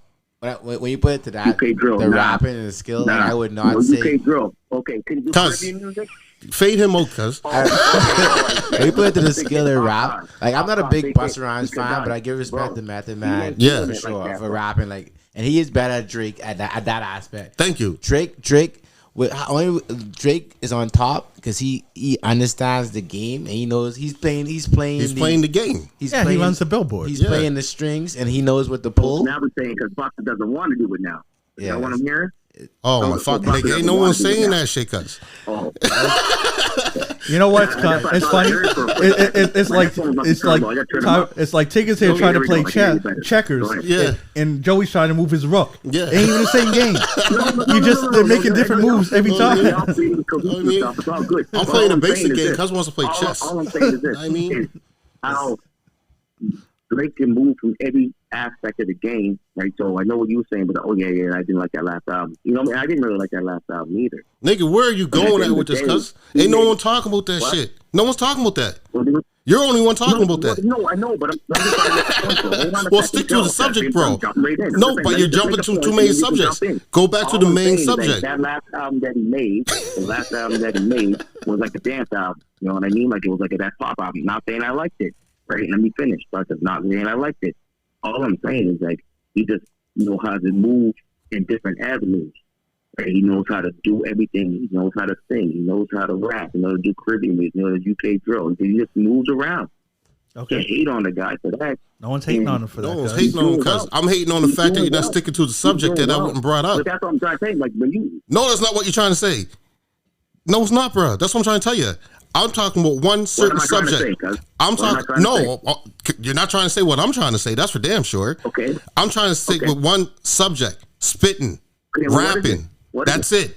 Spitting, rapping. That's it. Mount Rushmore. I can't. I don't tell me what it is. I don't know what you're talking about. Tell me what it is.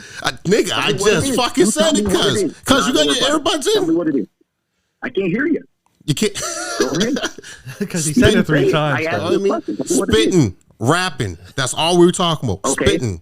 Rapping. So we're talking Spitting, just rapping. That's all. Mount Rushmore for rapping. Rap skills. Nothing That's else. it. Nothing else. Just straight rap. Straight rap. Nothing Mount else. Rushmore for rap. that. That's it. Bars like spitting. Yeah. Skills. That's So- all. That's all. What do we? Okay. So all right. I heard what you said. Just rap. Can I rebut?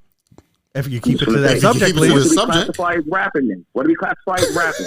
Do we just classify just rapping fast, or is it like slow, or how we Spitting, rap, cuz. or Spitting. cadence of the rap? Like what do we classify it? Is it like if you say something a little bit different and slower? Is it make it like what do we classify as rap? Is he a better rapper when it comes to like how he speaks fast?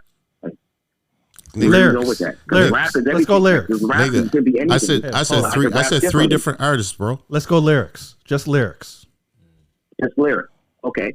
So all right.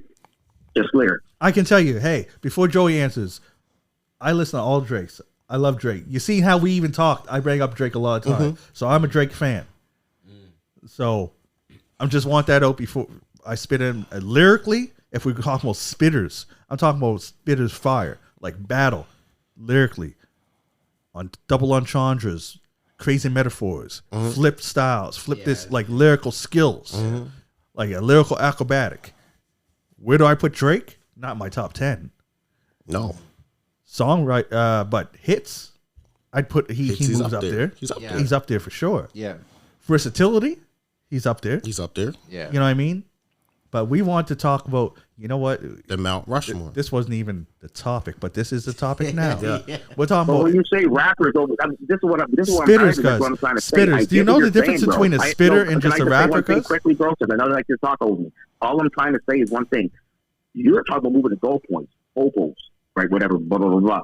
But here's the thing. When we talk about top rappers, you're talking about who's the best lyrical and everything else.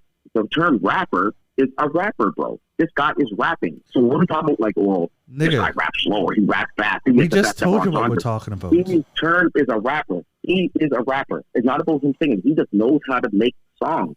So how can we say that he's not a rapper? Just because he does. Nigga, no one No one said he wasn't a rapper. rapper, It doesn't cuz. make him not a rapper. No one That's what said I'm he trying to wasn't say. a rapper. I'm like, no, bro. I'm just saying, as rapping in the game, he's known as a rapper, and he knows how to make good songs. So There we go. Yeah. And that's Perfect. it. That's the end of that. Sorry, we lost. I don't know how we lost him, but he's gone.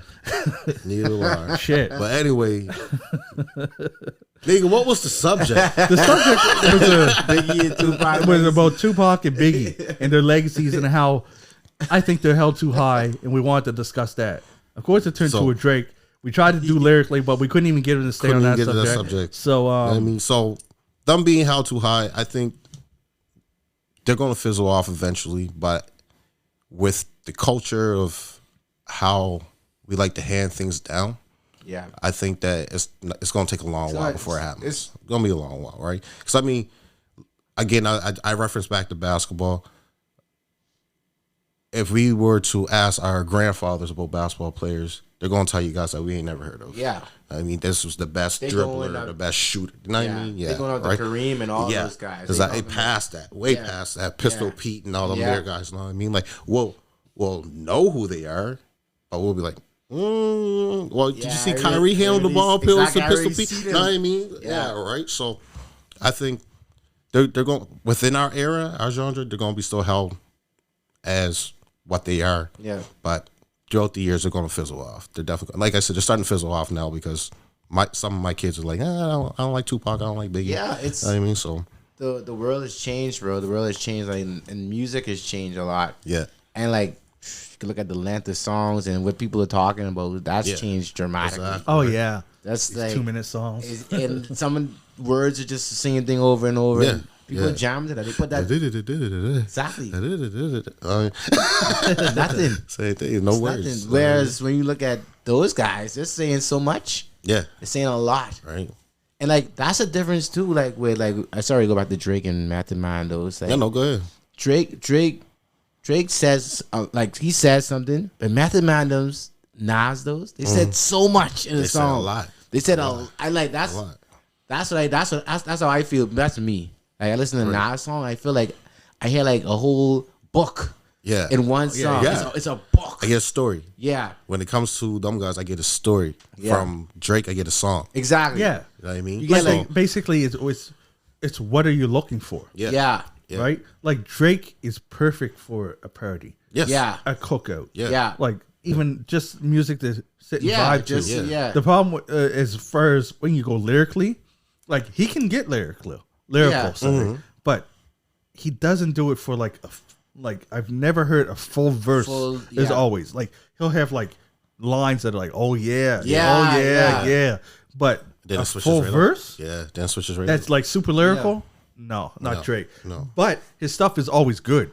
Yeah. Yeah. Like, it's not that often I hear a Drake verse where I was like, man, that was whack. And I've heard Lil Wayne verses where I was like, what the fuck? Yeah. Yeah, yeah. Because in the song he said, this is Lil Wayne. He said, I go so hard, they call me Mr. Go So Hard. And I was like, what Yeah, I the remember that one. I what? remember that one.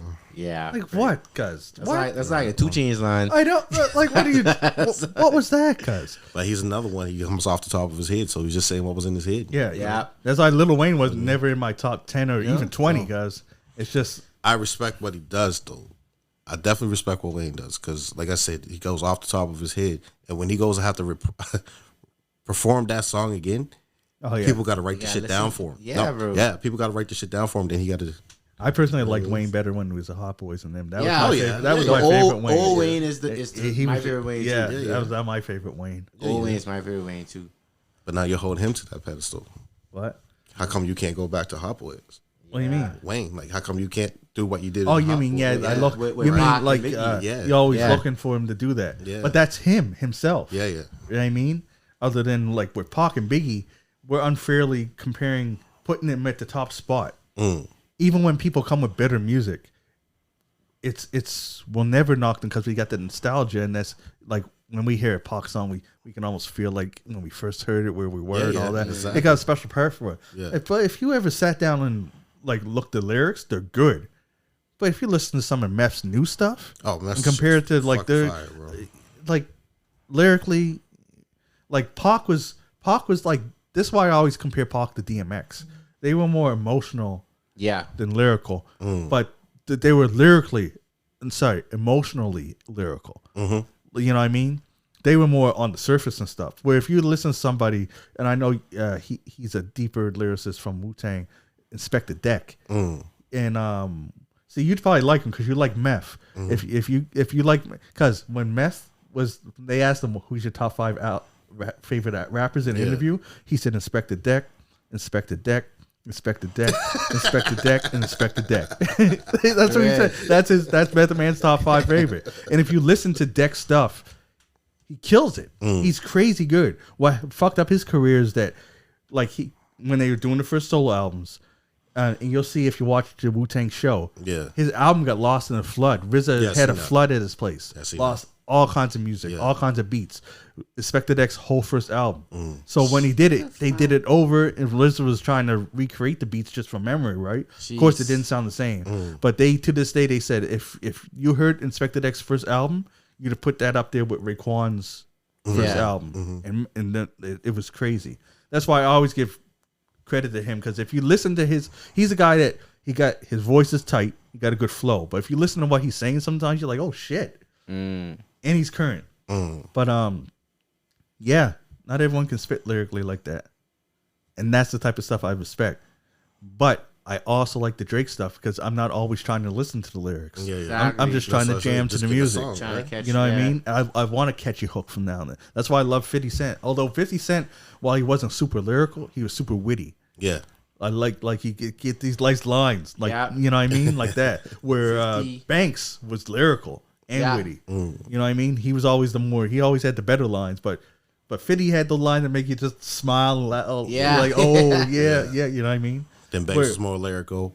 Yeah, Bach was more hype. Yeah, and he was like that Southern. He was more like just, you know what I mean. But he had some witty lines too. Yeah, he did.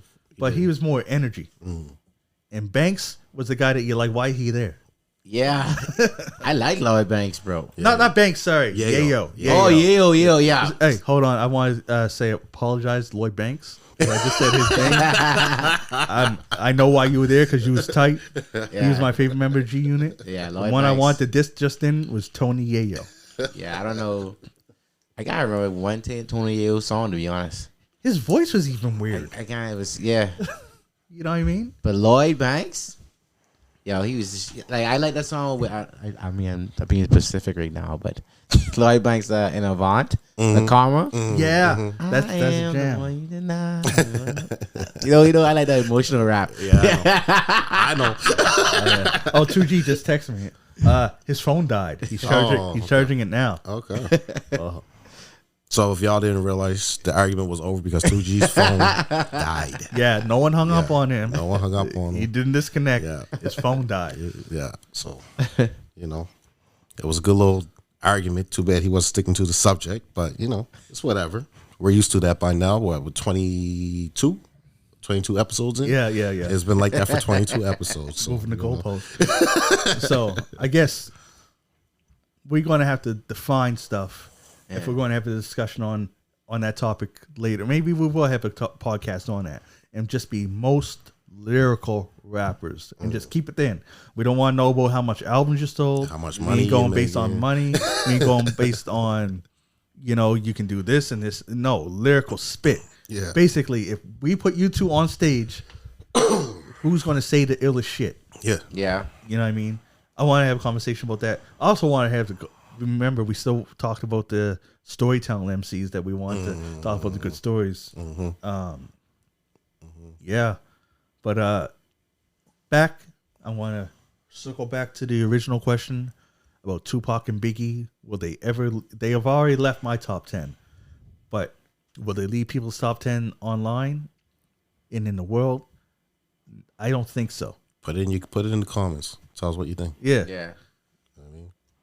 Are they in your top 10? Let us know that.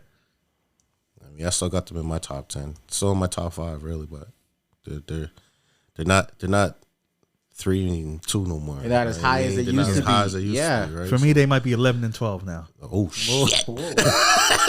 Nigga, you know how many rappers there are? I know. 11 and 12 is still tight. Yeah. You know what I mean?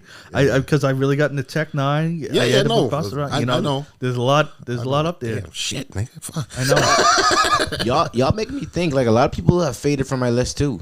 I got pushed down since I was, as I grew up. It's because the more you listen to other people and you're like, you're like, oh, I love this song. And then you see other people like, oh, shit, that guy killed that. Well, and there's so much like Kendrick. Yes. Cole. All kinds of J. Cole, I just going to talk about him. I feel like he doesn't get the respect internationally like I thought he would get. I don't know. I know he's still selling those shows and all that. Yeah. But my perspective of people talking about him is not as high as I think it should be. You know what I mean? Yeah. It's like, bro, this guy is fire. You know what? That's the thing. And what I do is, I chill over there and play. I play a lot of video games, right? Turn the sound off. And that's when I did with Rick Ross. I just go through albums. Don't start. Did it with. I'm not going to know 3 hours. No. I listened to 3 hours. Don't start. And then I listened to all Pop Smoke one, and I did the same with J. Cole. Yeah. And it's like this stuff I didn't hear, and I was like, okay. I did it with Kanye before too, and he has too much music, man. And Yeah. there's a point where it's like I can't. With some of Kanye's albums, it's just like Like Yeah. later, like the first 3 is fire, First 3 is the best. fire. The best. I was gonna say with that whole thing dwindling down, Kanye went from like my top 10. That motherfucker's down there like 50 right now. Bro. Yeah. I mean, See, so- I still, you know why I still put him up, is because I'm not.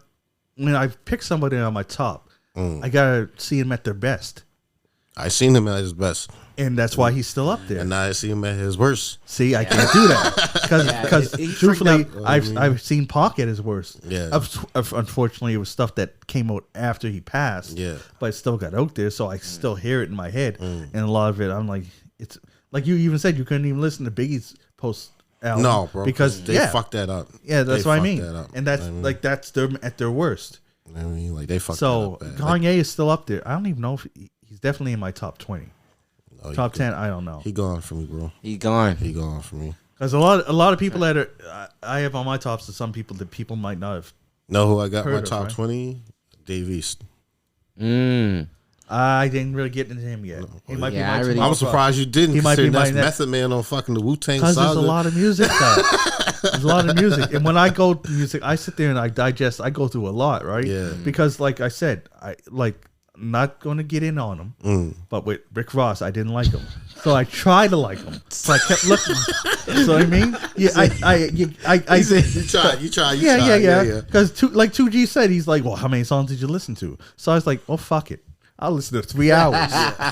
Like I did the same with Pop Smoke, and I'll say from a lot of Pop Smoke's stuff does kind of blend in and sound alike, but Pop Smoke is like what I'll say about 50. Yeah. He has good songwriting, good flow, and everything, and he's more witty and Yes. lyrical. Yeah. Pop Like Smoke. Yeah. like he's not like a lot of his songs is like reminds me of like his 50 Cent's like 21 Yes. Questions type Yeah, stuff. yeah. His Yes. like amusement Mood parks and stuff like swings. that. Yeah. Like that Yeah, stuff. yeah. Like so it's not it's a mood. You Yes. know what I mean? So, and I respect that, and I like it, and I'm jamming. But it's not someone who I dissect their lyrics, because then that just would probably make me look at it a different way, right? Like I wouldn't look at Pop Smoke in the same eyes I look at a Meth verse. No. You don't want to Yeah, compare. you the two. can't It's- compare them. It's two Apples totally and oranges, different bro. things. Yeah. So, and that's why I like Pop Smoke, because I listened to it. But I will admit, on the first album, a lot of the songs was starting to sound too much the same. But as it went through, it was different. And he puts Dior on every album. Yeah. It's Every like album. Like it shows something. Because I got to the point where I was like, how? I know this song. Then next, listen to Woo. there it is again. Yeah. Oh, and I shouldn't have listened to the deluxe versions. No. Because the deluxe version will have remixes, but all the remix is just a verse added. Yeah. Same beat, same everything. You know he doing a song with no Burner Boy, bro. No. You know that ain't happening, bro. I was like, man, because that's what made me feel like I heard this song like 4 times. Yeah. I was getting tired of it, but no, I loved his voice, Yeah, man. and I always loved his flow. So that's why I wanted to get into. But I want to get into more J. Cole, and Nipsey is J. definitely Cole, on my list. Nipsey, yeah. I never heard enough I want Nipsey to to get get it into valid. fuck. I forget this nigga's name. Fuck. Oh, never mind. I forget the nigga's name right now. Well, I want to listen to more Nipsey. I listened to the album right before he died. I never listened to none of the older stuff. I want to listen to it. People say it's good. I never You know what? down and- I know I'm a Wu-Tang fanatic, and I always talk about Wu. I want the two of you guys look into Inspector Deck. Yeah. Meph's one of your favorite rappers. I'll look into and it. you know Meth respects him. Yeah, I'll look check into him out and check out. Inspector Deck. Yeah, lyrics. You're going. This is a guy. Listen to lyrics. Yeah. And yeah, you can find him I on. can't remember that nigga's name. You know Spotify? Came out the same time as J. Cole. Fucking all kinds of tattoos and shit.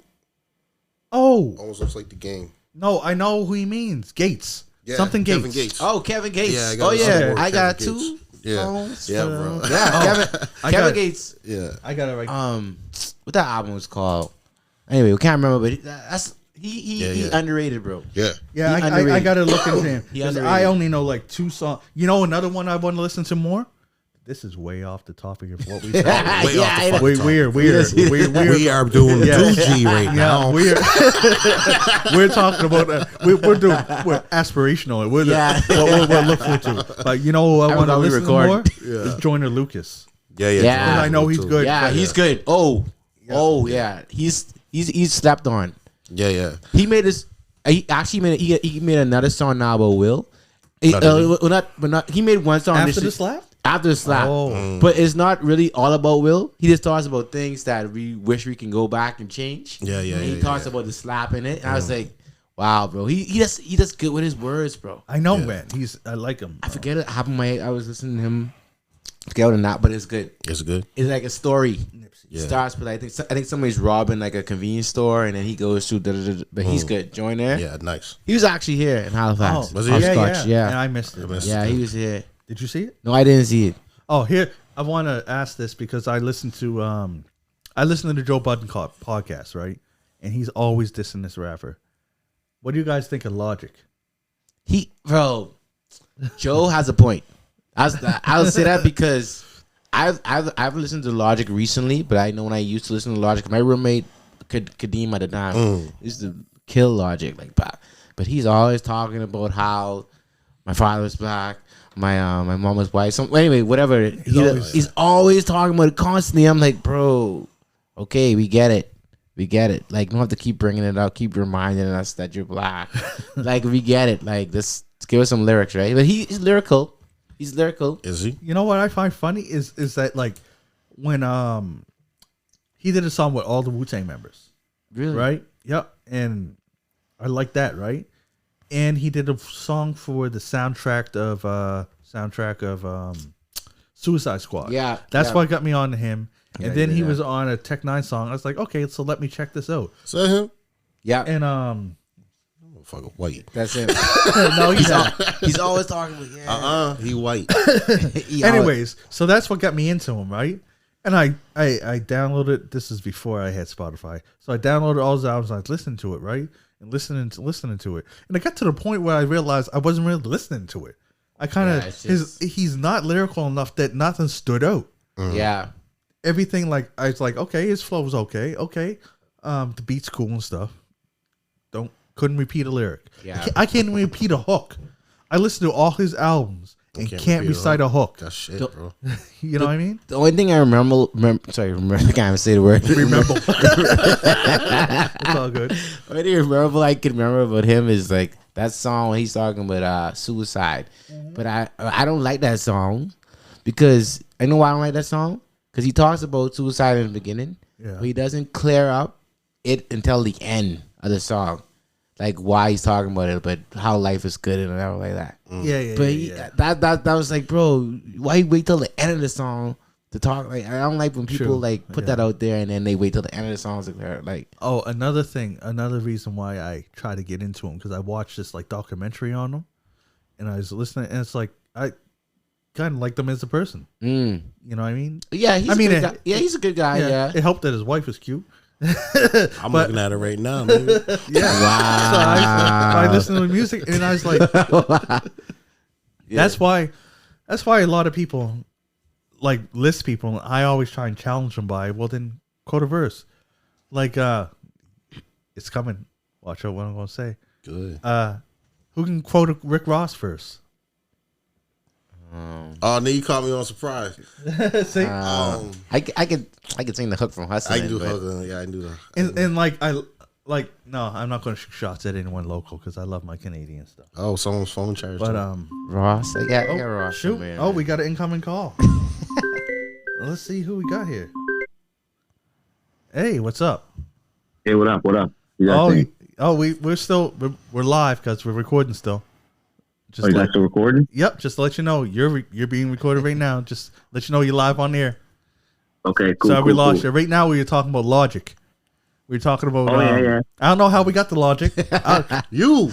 Yeah, but how?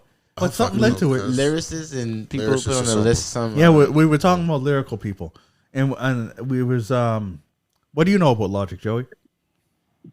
Really, to be honest, I just heard that. I guess that song he made. What was that last song he made? It was took a lot of flack for it, and I think Budden told him to retire or something. Okay, see, that's what we said. Joe's making him famous. I don't even know. That's funny because that's what we brought it up because that's why I asked the question. I asked them what they think of Logic, and I told them how I did what I did with Rick Ross. I went on a Logic tear to try and listen to it to see what people were feeling, and I was explaining to them how I listened to Logic for like all of his albums, had them all, and I was feeling some of the beats. I was like, oh, he got flow. Couldn't recite anything. I can't even tell you a hook. You know what I mean? If you listen to an artist for like 3 hours, and you can't even recite one hook. I ain't trying to say he's whack or nothing. I'm just trying to say that's a problem. That's the problem I had with Rick Ross. I couldn't give you one line from Rick. Yeah. From all the stuff I listened, nothing stood out. There's no line that stood out. I could tell you the part that I like from Drake when he did this on the song. Yeah. Rick Ross, this and this, but nothing from that. That used to happen like man, I don't want to shoot shots. Should I shoot? Fuck it. We're all here. We're live. We're good. Yeah, I told you niggas before, stop fucking canceling your motherfucker. Speaking I am going to speak it right here. That's the only problem I had with Classified. Like, bring it. I can, but for him, I know some hooks. Unfortunately, one of them's 2 words. Oh, Canada. Who don't know that? But as far as lyrics go, like if I was to tell you to recite 4 lines from Classified. Yeah, 2G. Can you? Not really. 4 bars. Not on top of my head, no. See, that's what I mean. I know you had that song with Can Snoop. you? I'm trying to remember how the song went. Because if you're thinking about it, you can't do it. I can't. That's what I'm saying. Ask me about meth. I could probably do the whole verse of all I need. Yeah, exactly. You know what I mean? Yeah, but those Pop. type of records are just major though, right? But that's what I'm saying though. Yeah. That's what I'm saying. Like we don't listen to Class like how we would listen to meth or whatever. That's where you're wrong, cuz at my work we have the radio on Virgin Radio. But that's what I'm talking on top of me. I have the radio on. What I mean by that on the radio, like on the radio, you might hear one song, whatever. We're talking about like going home. Like let me tell you this. I'm gonna build on what I'm trying to say. Is that I listen to the radio from 8 o'clock when I get to work to 4 o'clock when I'm off. And because my iPod broke, I listen to the radio on my drive there and on my drive back. I hear a lot of Classified, cuz still can't quote a verse. Nope. I hear the same songs by him sometimes over and over again. Yep. Still can't quote a verse. Nope. Yeah. Like, that's the same thing where one of my favorite songs by Canadian artists, Chocolate, Let's Ride. The only part I remember is All Black Like the Raiders. Yeah. Ask me anything about any of the other verses. Nope. Yeah. See, what I was and trying I heard to say, that a lot. What I was trying to say was like this. It's like, artists like that you go home to and you just listen like DMX's album and you just have it on repeat and repeat. Those type of albums are not on our repeat list. That's what I'm going with it. Like if you listen to an album over and over and over, you're going to remember stuff.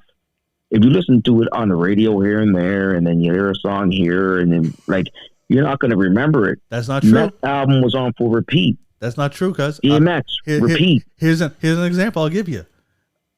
I know Taylor Swift songs. Yeah, but I don't play it at home at all.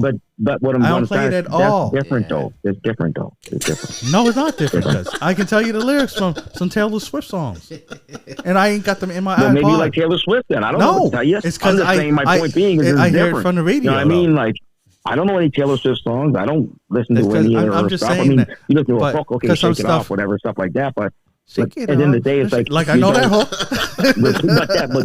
but also too, you got to look at it in the same regard as. And when she talks about the sexy babies, for some way reason, more than I know that. Stuff, let's be honest.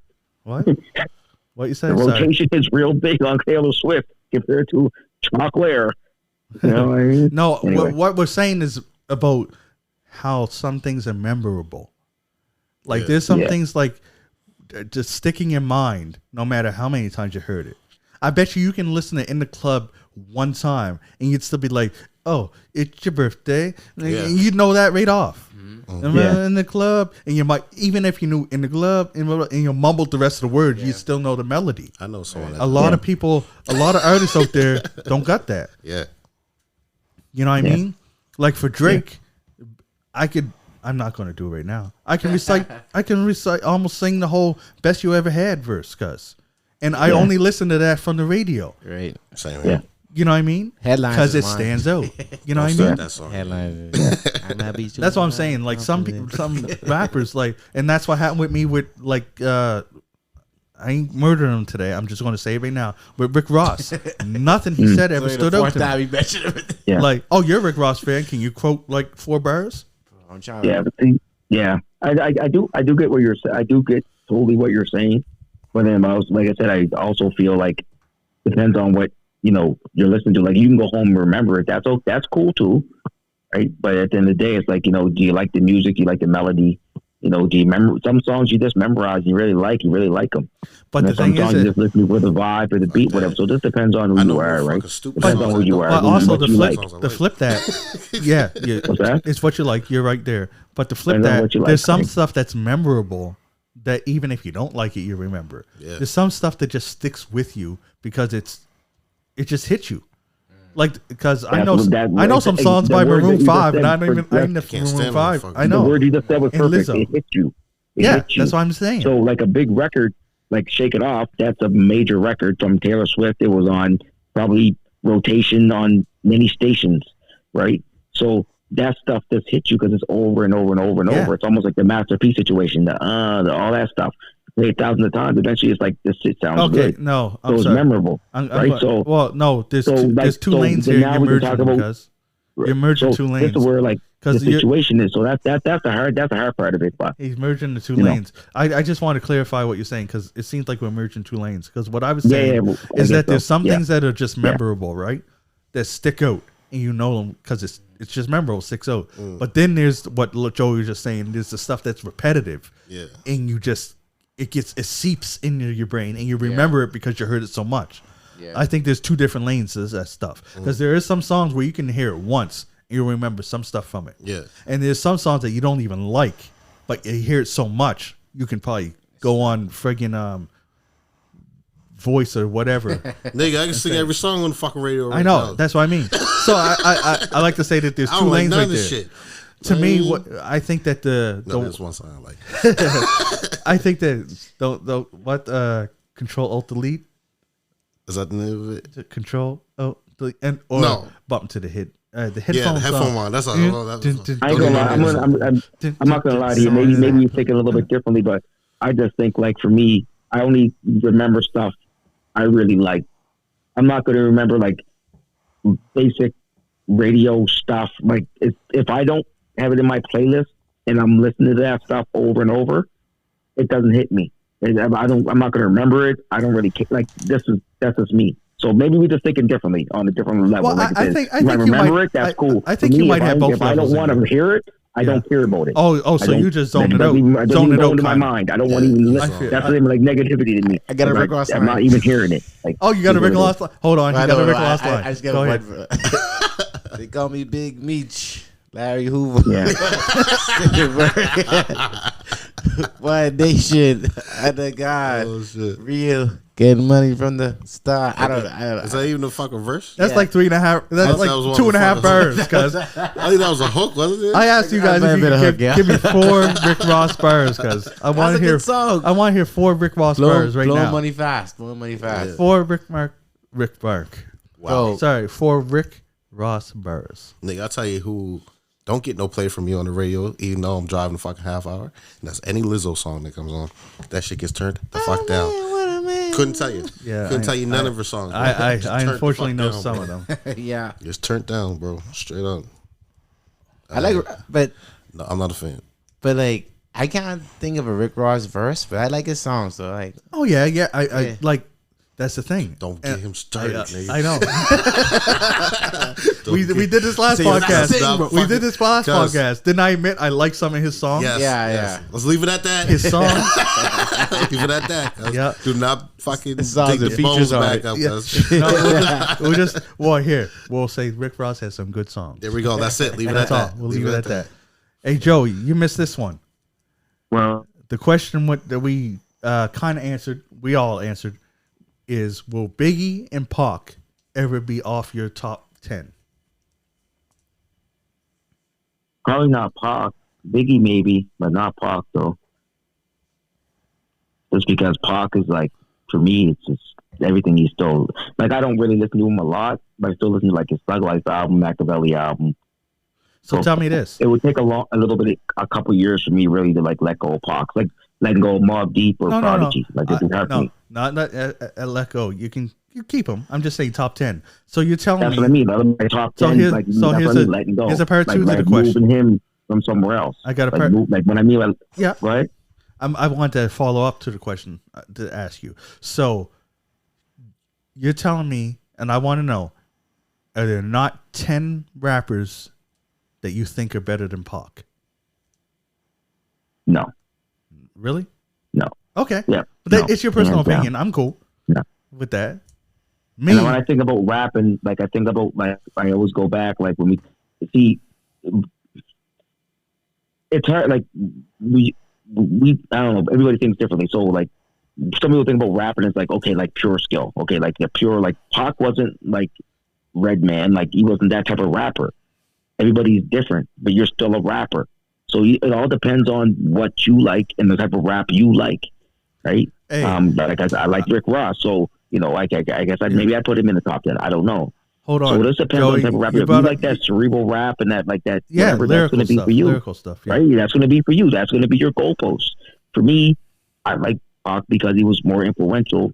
He you know, the music he put out was really like Machiavelli album and that stuff. So that's why it's hard for me to take him out of the top 10. Right? I respect that. But one thing I wanted to say is because you brought up Redman. I think that we don't give Redman enough respect. No, we don't give him enough. We don't mention him enough. Yeah.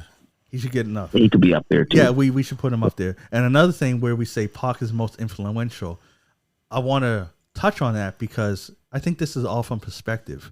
Because artists 100%. Now are more influential because artists now influence more people than what Pac did when he was out. Because remember, artists now have social media where they're influencing people. Influencers. They're everywhere. Yeah, it's more everywhere. Well, when Pac's era, because he died before any of that, it was magazines or TV. And cost money. That's all. Can I rebut that quickly though? Hold on, let me finish my point. Go ahead. And then I'll give you the floor. That's why I'm saying the influence is different. Now, if you're saying trickle down where it influenced other rappers, right?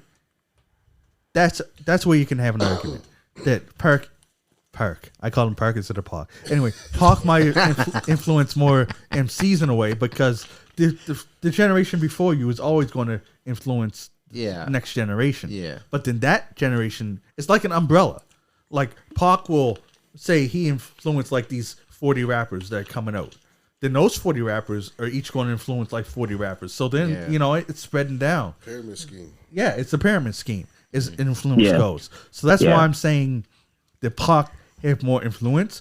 For us, we grew up in that era, so we see it like that. So yes, we would say that. But if you step outside the box and look and logically think of how the population works and how influence is different now and reaches more people now, like it's crazy. Drake influences more people than Pac did. I had to bring him up because he's relevant. Okay, no, hold on. I had to bring. You spoke your piece. I had to bring Drake up because it is relevant. Because what he does reaches more people than what Pac would have reached.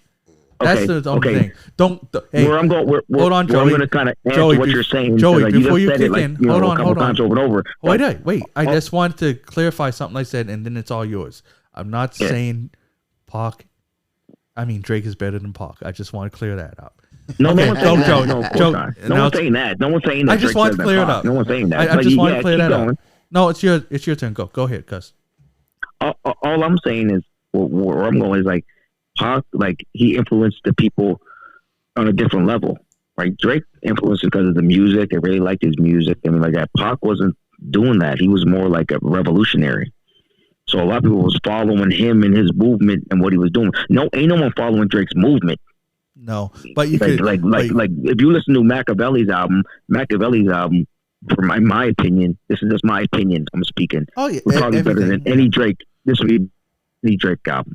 Like that was probably I put that Machiavelli album is like a real high standard to me. Wait, Machiavelli? You're saying? But if you listen to the words, compared to like a Drake album, they're totally different. Oh yeah, So you're what I right, mean. Like, guys. Yeah, like 100%. Drake was more like in the sense of like, I'm gonna make good 100%. music. I like women, you know what I mean? The music was maybe melody and all that other stuff. Give me a minute, bro. So like he would, he would do that type of stuff. Where Pac wasn't doing that. Pac wasn't trying to like go to the masses and be like, I'm trying to help you. Like he was speaking real stuff. People were following that stuff. So that's why I said it's hard to like put them in the same category to influence wise, because they were just totally different influences.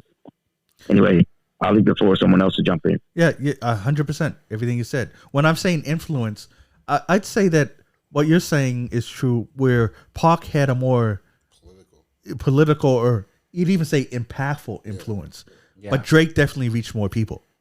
Yeah, you know what I mean. Yeah. So it's like I guess that's a hard thing. That's a hard thing to all I'm gonna say is if you know what I mean. If Pac died when he was 25 and they still put his music out, but he's still relevant in the game now. Like, this is a question I'm going to ask you right now. You think if Drake died today, 25 years down the road, they would still be playing his music? Yeah. Like, still bumping it? Like, definitely. You know what I mean? Definitely. Yeah. But the thing is, I have to argue. I can't say just my opinion, of course. Everything we say is our opinions. I can't say that Pac is still relevant in the game now. Who's he relevant to? Well, there's nothing relevant he's doing because he's dead. He can't do anything relevant.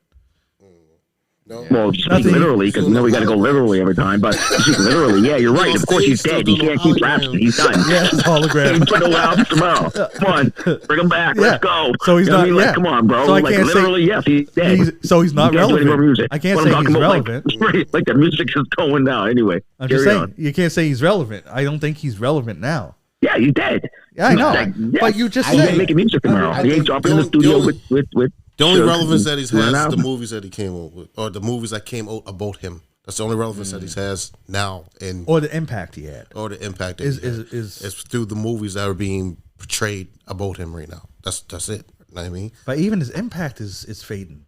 There's less MCs coming out saying that they were influenced by Pac. Yeah.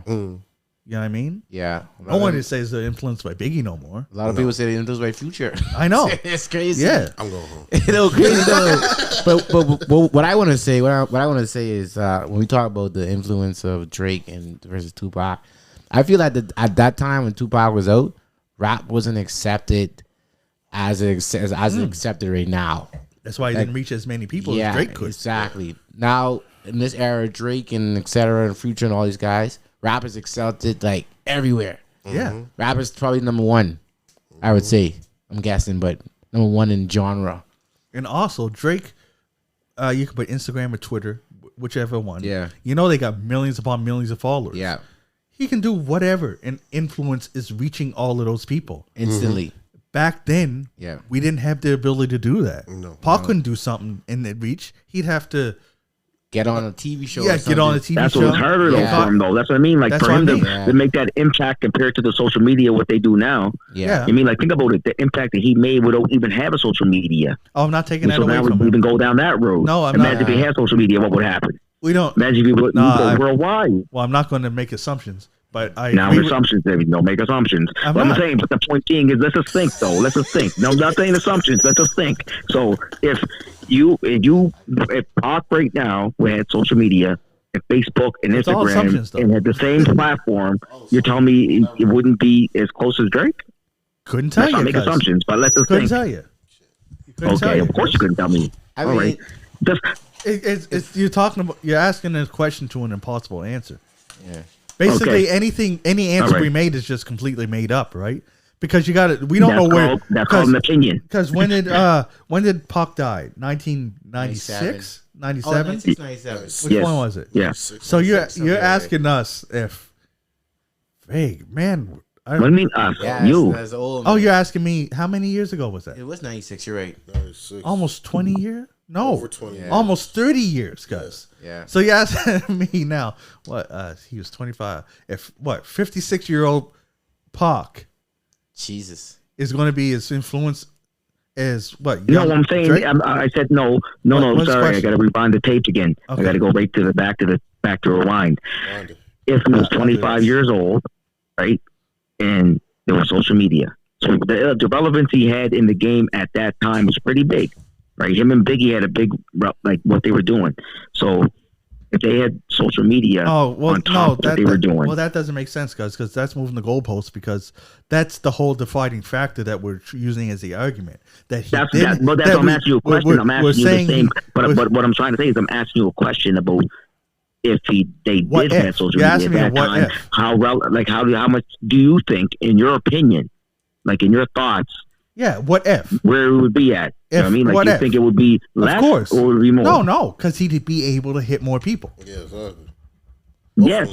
Yes, but that didn't happen. So now with Drake, now with these guys, now they're able to cross send everything, because they can go social media, they can go Instagram, Facebook. That's my point. TikTok. They're really big in that regard. That's my big. A lot of those artists back then, they couldn't do that. Sorry, that's my point. Rap now is more influential. You want to know how influential artists are now? They're so influential that they stay relevant without putting out music. Yeah, exactly. They just do whatever. Yeah. Let's put on them big Mario boots and fucking go walk around. I know. Yeah. I mean, like, do whatever. Yeah. Like, that's like artist influence right now is like crazy.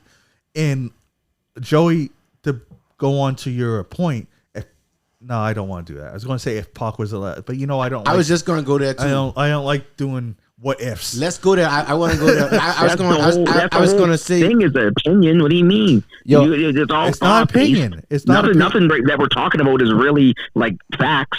It's thought based. So what do you mean? What if everything is about what do you think? You think this. If you don't think it, that's cool. You just say no. Let's go there, bro. Because I want to do the what if? If Pac was alive now, based off the type of rapper he was, he'd be big. Because I think he would be too. Because this is a time all of running everything against the power, against the mind. But the thing is, that's how he was 30 years ago. He would have changed. We can't tell if he'd still be that way now. Yeah, we're here trying to say, what if Pac was 26-year-old Pac now? Nah, 50-something. That's what we're saying. Right. Who knows what experiences? No, I don't think you're not getting it. I'm saying no. Sorry, you're not getting what I'm trying to say, bro. You're not listening at all, bro. Not at all. You don't even know that. He could have went full Kanye. Where he was at in the height of his career, where he was at in the height of his career, like the top of the pinnacle of the game, right? And then he had the same avenues as a Drake, Instagram, Facebook, all these things where he could push everything. You would think he'd be as big as Drake. And this is just opinion based. If you could say no, that's okay. Oh, that's different. You could say yes, that's okay. But all I'm saying is that's what my point is if he had the same avenues as a Drake, where he had that social media buzz and he can run around and do all this stuff and whatever it is, where would he be at? Yeah, you changed it. That's all I'm saying. It'd be remix. So Pac might have been a freaking Will Smith. Pac might have been the next Barack Obama. Probably could have been the next fucking Donald Trump. God fucking knows. Pac could have been anything with a fucking influence. He could have been a mayor. But I want to just clarify Joey's question. He's like, what if at the pinnacle of his career, Pac had access to everything we have access to now? Mm-hmm. Yeah. Then he would touch the world. Yeah. He could have been anything. He already got halfway around the world. Yeah. Yeah, because he's already halfway around the world. He'd be, that whole term woke. You know how it was always a positive thing until Trump and his Trumpites tried to make it negative. Yeah. Because Pac would have put the wokeism out there. Yeah. And it would have been. We'd all be like that. He wouldn't have let that shit fly. Yeah. Sure. I think he could have stopped Trump from getting the power. Yeah. That's what I said, because he could have. He would have shut that shit down. He could have been Barack. What about Biggie? What about Biggie? Biggie? I don't think. No, Biggie was. Biggie? Sorry. I just want to make sure that we get clear. This is just my opinion, pulling shit out my ass. Yeah, we don't know. I don't know Biggie. I never hung with him, but I don't think he was ever on that level. From what in interviews and stuff, from what he was talking about, he wanted to be a music exec. Yeah, that's like I said earlier on. He was going to sign Puffy to his label and stuff because he wanted to be an exec. So he was going to step away from music. But who knows if that happened? How many times did Jay-Z say he would stay up away? You know what I mean? Yeah, true that. He probably still do features and stuff. But he wanted to be. He had aspirations to do it and be an exec. So I don't think he would have went to the political route because he never said. Yeah, I believe that too. I think so too. He never said anything that would indicate was directing that way. No, but Pac always leaned towards that. His mother was a Black Panther. He grew up on that. He was for that. So yeah, I think they would have squashed that beef. I think that 50 Cent would have had a hell of a time coming out. I don't. I think Eminem would have had a hell of a time coming. I think that that would have been a main beef. What? Between M and fucking Pac. I think that would have been a big ass fucking beef. I don't even know if that. If they didn't end up falling in the same circle, somehow, some way. Yeah. The only way they would have fell in that same circle is because of Dre. Yeah. Or even Snoop. You know what? Know what I mean? So. You know what? Scratch that. I think that if he got past the Biggie stuff, I think he would have got past beef altogether. Maybe. Yeah. And focused on Yeah. because Pac seemed like a progressive person. Yeah. He only got into the beef when he was under the Death Death Row. Row. Yeah. I think he leaving Death Row, and I think he would have been more progressive in trying to go forward. Yeah, so maybe. I take back what I said about 50 and all I'm that. gonna say maybe on that there because Pac also liked to do what sold at the time too. At that age, he liked to do what was selling. See, So- at that age, it's hard to, because from the stuff I heard, he was like kind of under the heel of Suge Oh yeah, definitely. because he was in jail. Yeah. And it was Suge Knight saying, "Come be with me, or stay in fucking jail." yeah. So he went out and did that because you gotta. If you look at Pac's stuff before that, he was more what we would call conscious rap, Yeah. right? Yeah. And he did have Thug Life, but even Thug Life has some conscious undertones to it. Yeah. Yeah. But when he signed to Death Row, Yeah, he was just gangster. full on It thug was and gangster. gangster. He had like rap. even his songs that were what people you could conceive as conscious were still gangster conscious. Like, fucking what's that song that did the same beat as the Blackstreet song? I Ain't Mad at You. Like, you know what I mean? That'd be kind of conscious, but it was still, you know what I mean? So I think that because from what everyone said on what I heard in interviews and stuff, Pac was trying to break away from Death Row. Oh yeah, definitely. Machiavelli was going to be his last Death Yeah. Row, whatever. So I think he would have went back. Like, why are you trying to get away from this unless you're going to do something different? So he's probably going to go back to his more progressive ways. Yeah. So I think the beast would have dropped. I think he would have resolved that, and he'd be more of a for the people person. That's just my opinion. I agree with you on that. I think it just. I think he would have went that way, but I still think that he would still jumped on what's selling at the time. think he still go to gangster. I don't think he would have went the full gangster, but I think he would have contributed to the beefs.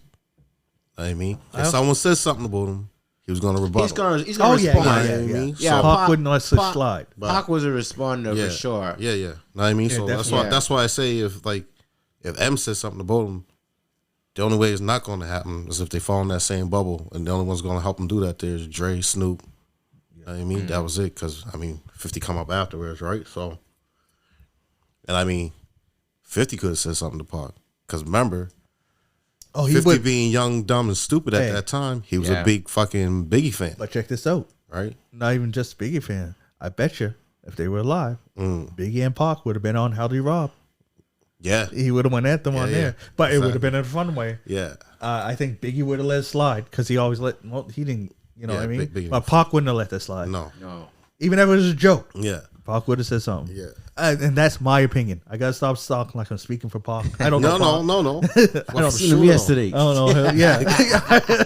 He's down Dominican. cuz. I seen the picture yesterday. Oh shit! Cool. I sent you guys a picture of Pac, man. You guys see that video?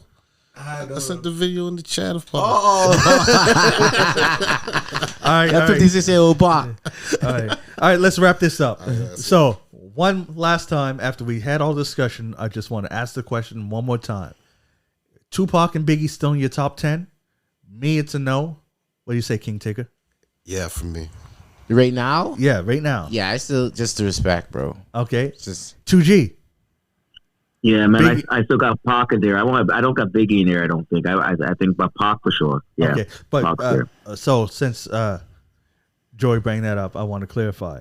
The time you got Biggie and Pac? Biggie and Pac. Just the respect, Okay. bro. Just there. They in my top 5. Oh, Biggie and Pac is still in your Still top in my 5? top Okay. 5. Well, there you have it. They're in my top 15, I think, for now. Yeah, I'd say top 10 for me. I wouldn't say top 5. Top 15 Still for my me. top 5. Top 10. Cool. All right. Well, that was a fun, eventful disconnect, reconnect episode of A We Said It, the podcast. I'm John Kizzy. You know who is he? AKA Philly G, because they know who I be. And I'm here with King Tigger, The King of Kings. DJ Laton, DJ Laton in the building. and 2G. Let's go. Let's go. And we out. And that's all for this episode of We Started a Podcast. I'm John Kizzy. Yeah, you know who is he. Also known as Philly G because they know who I be. And I'm here with King Tigger, DJ Laton, and on the phone as always, 2G.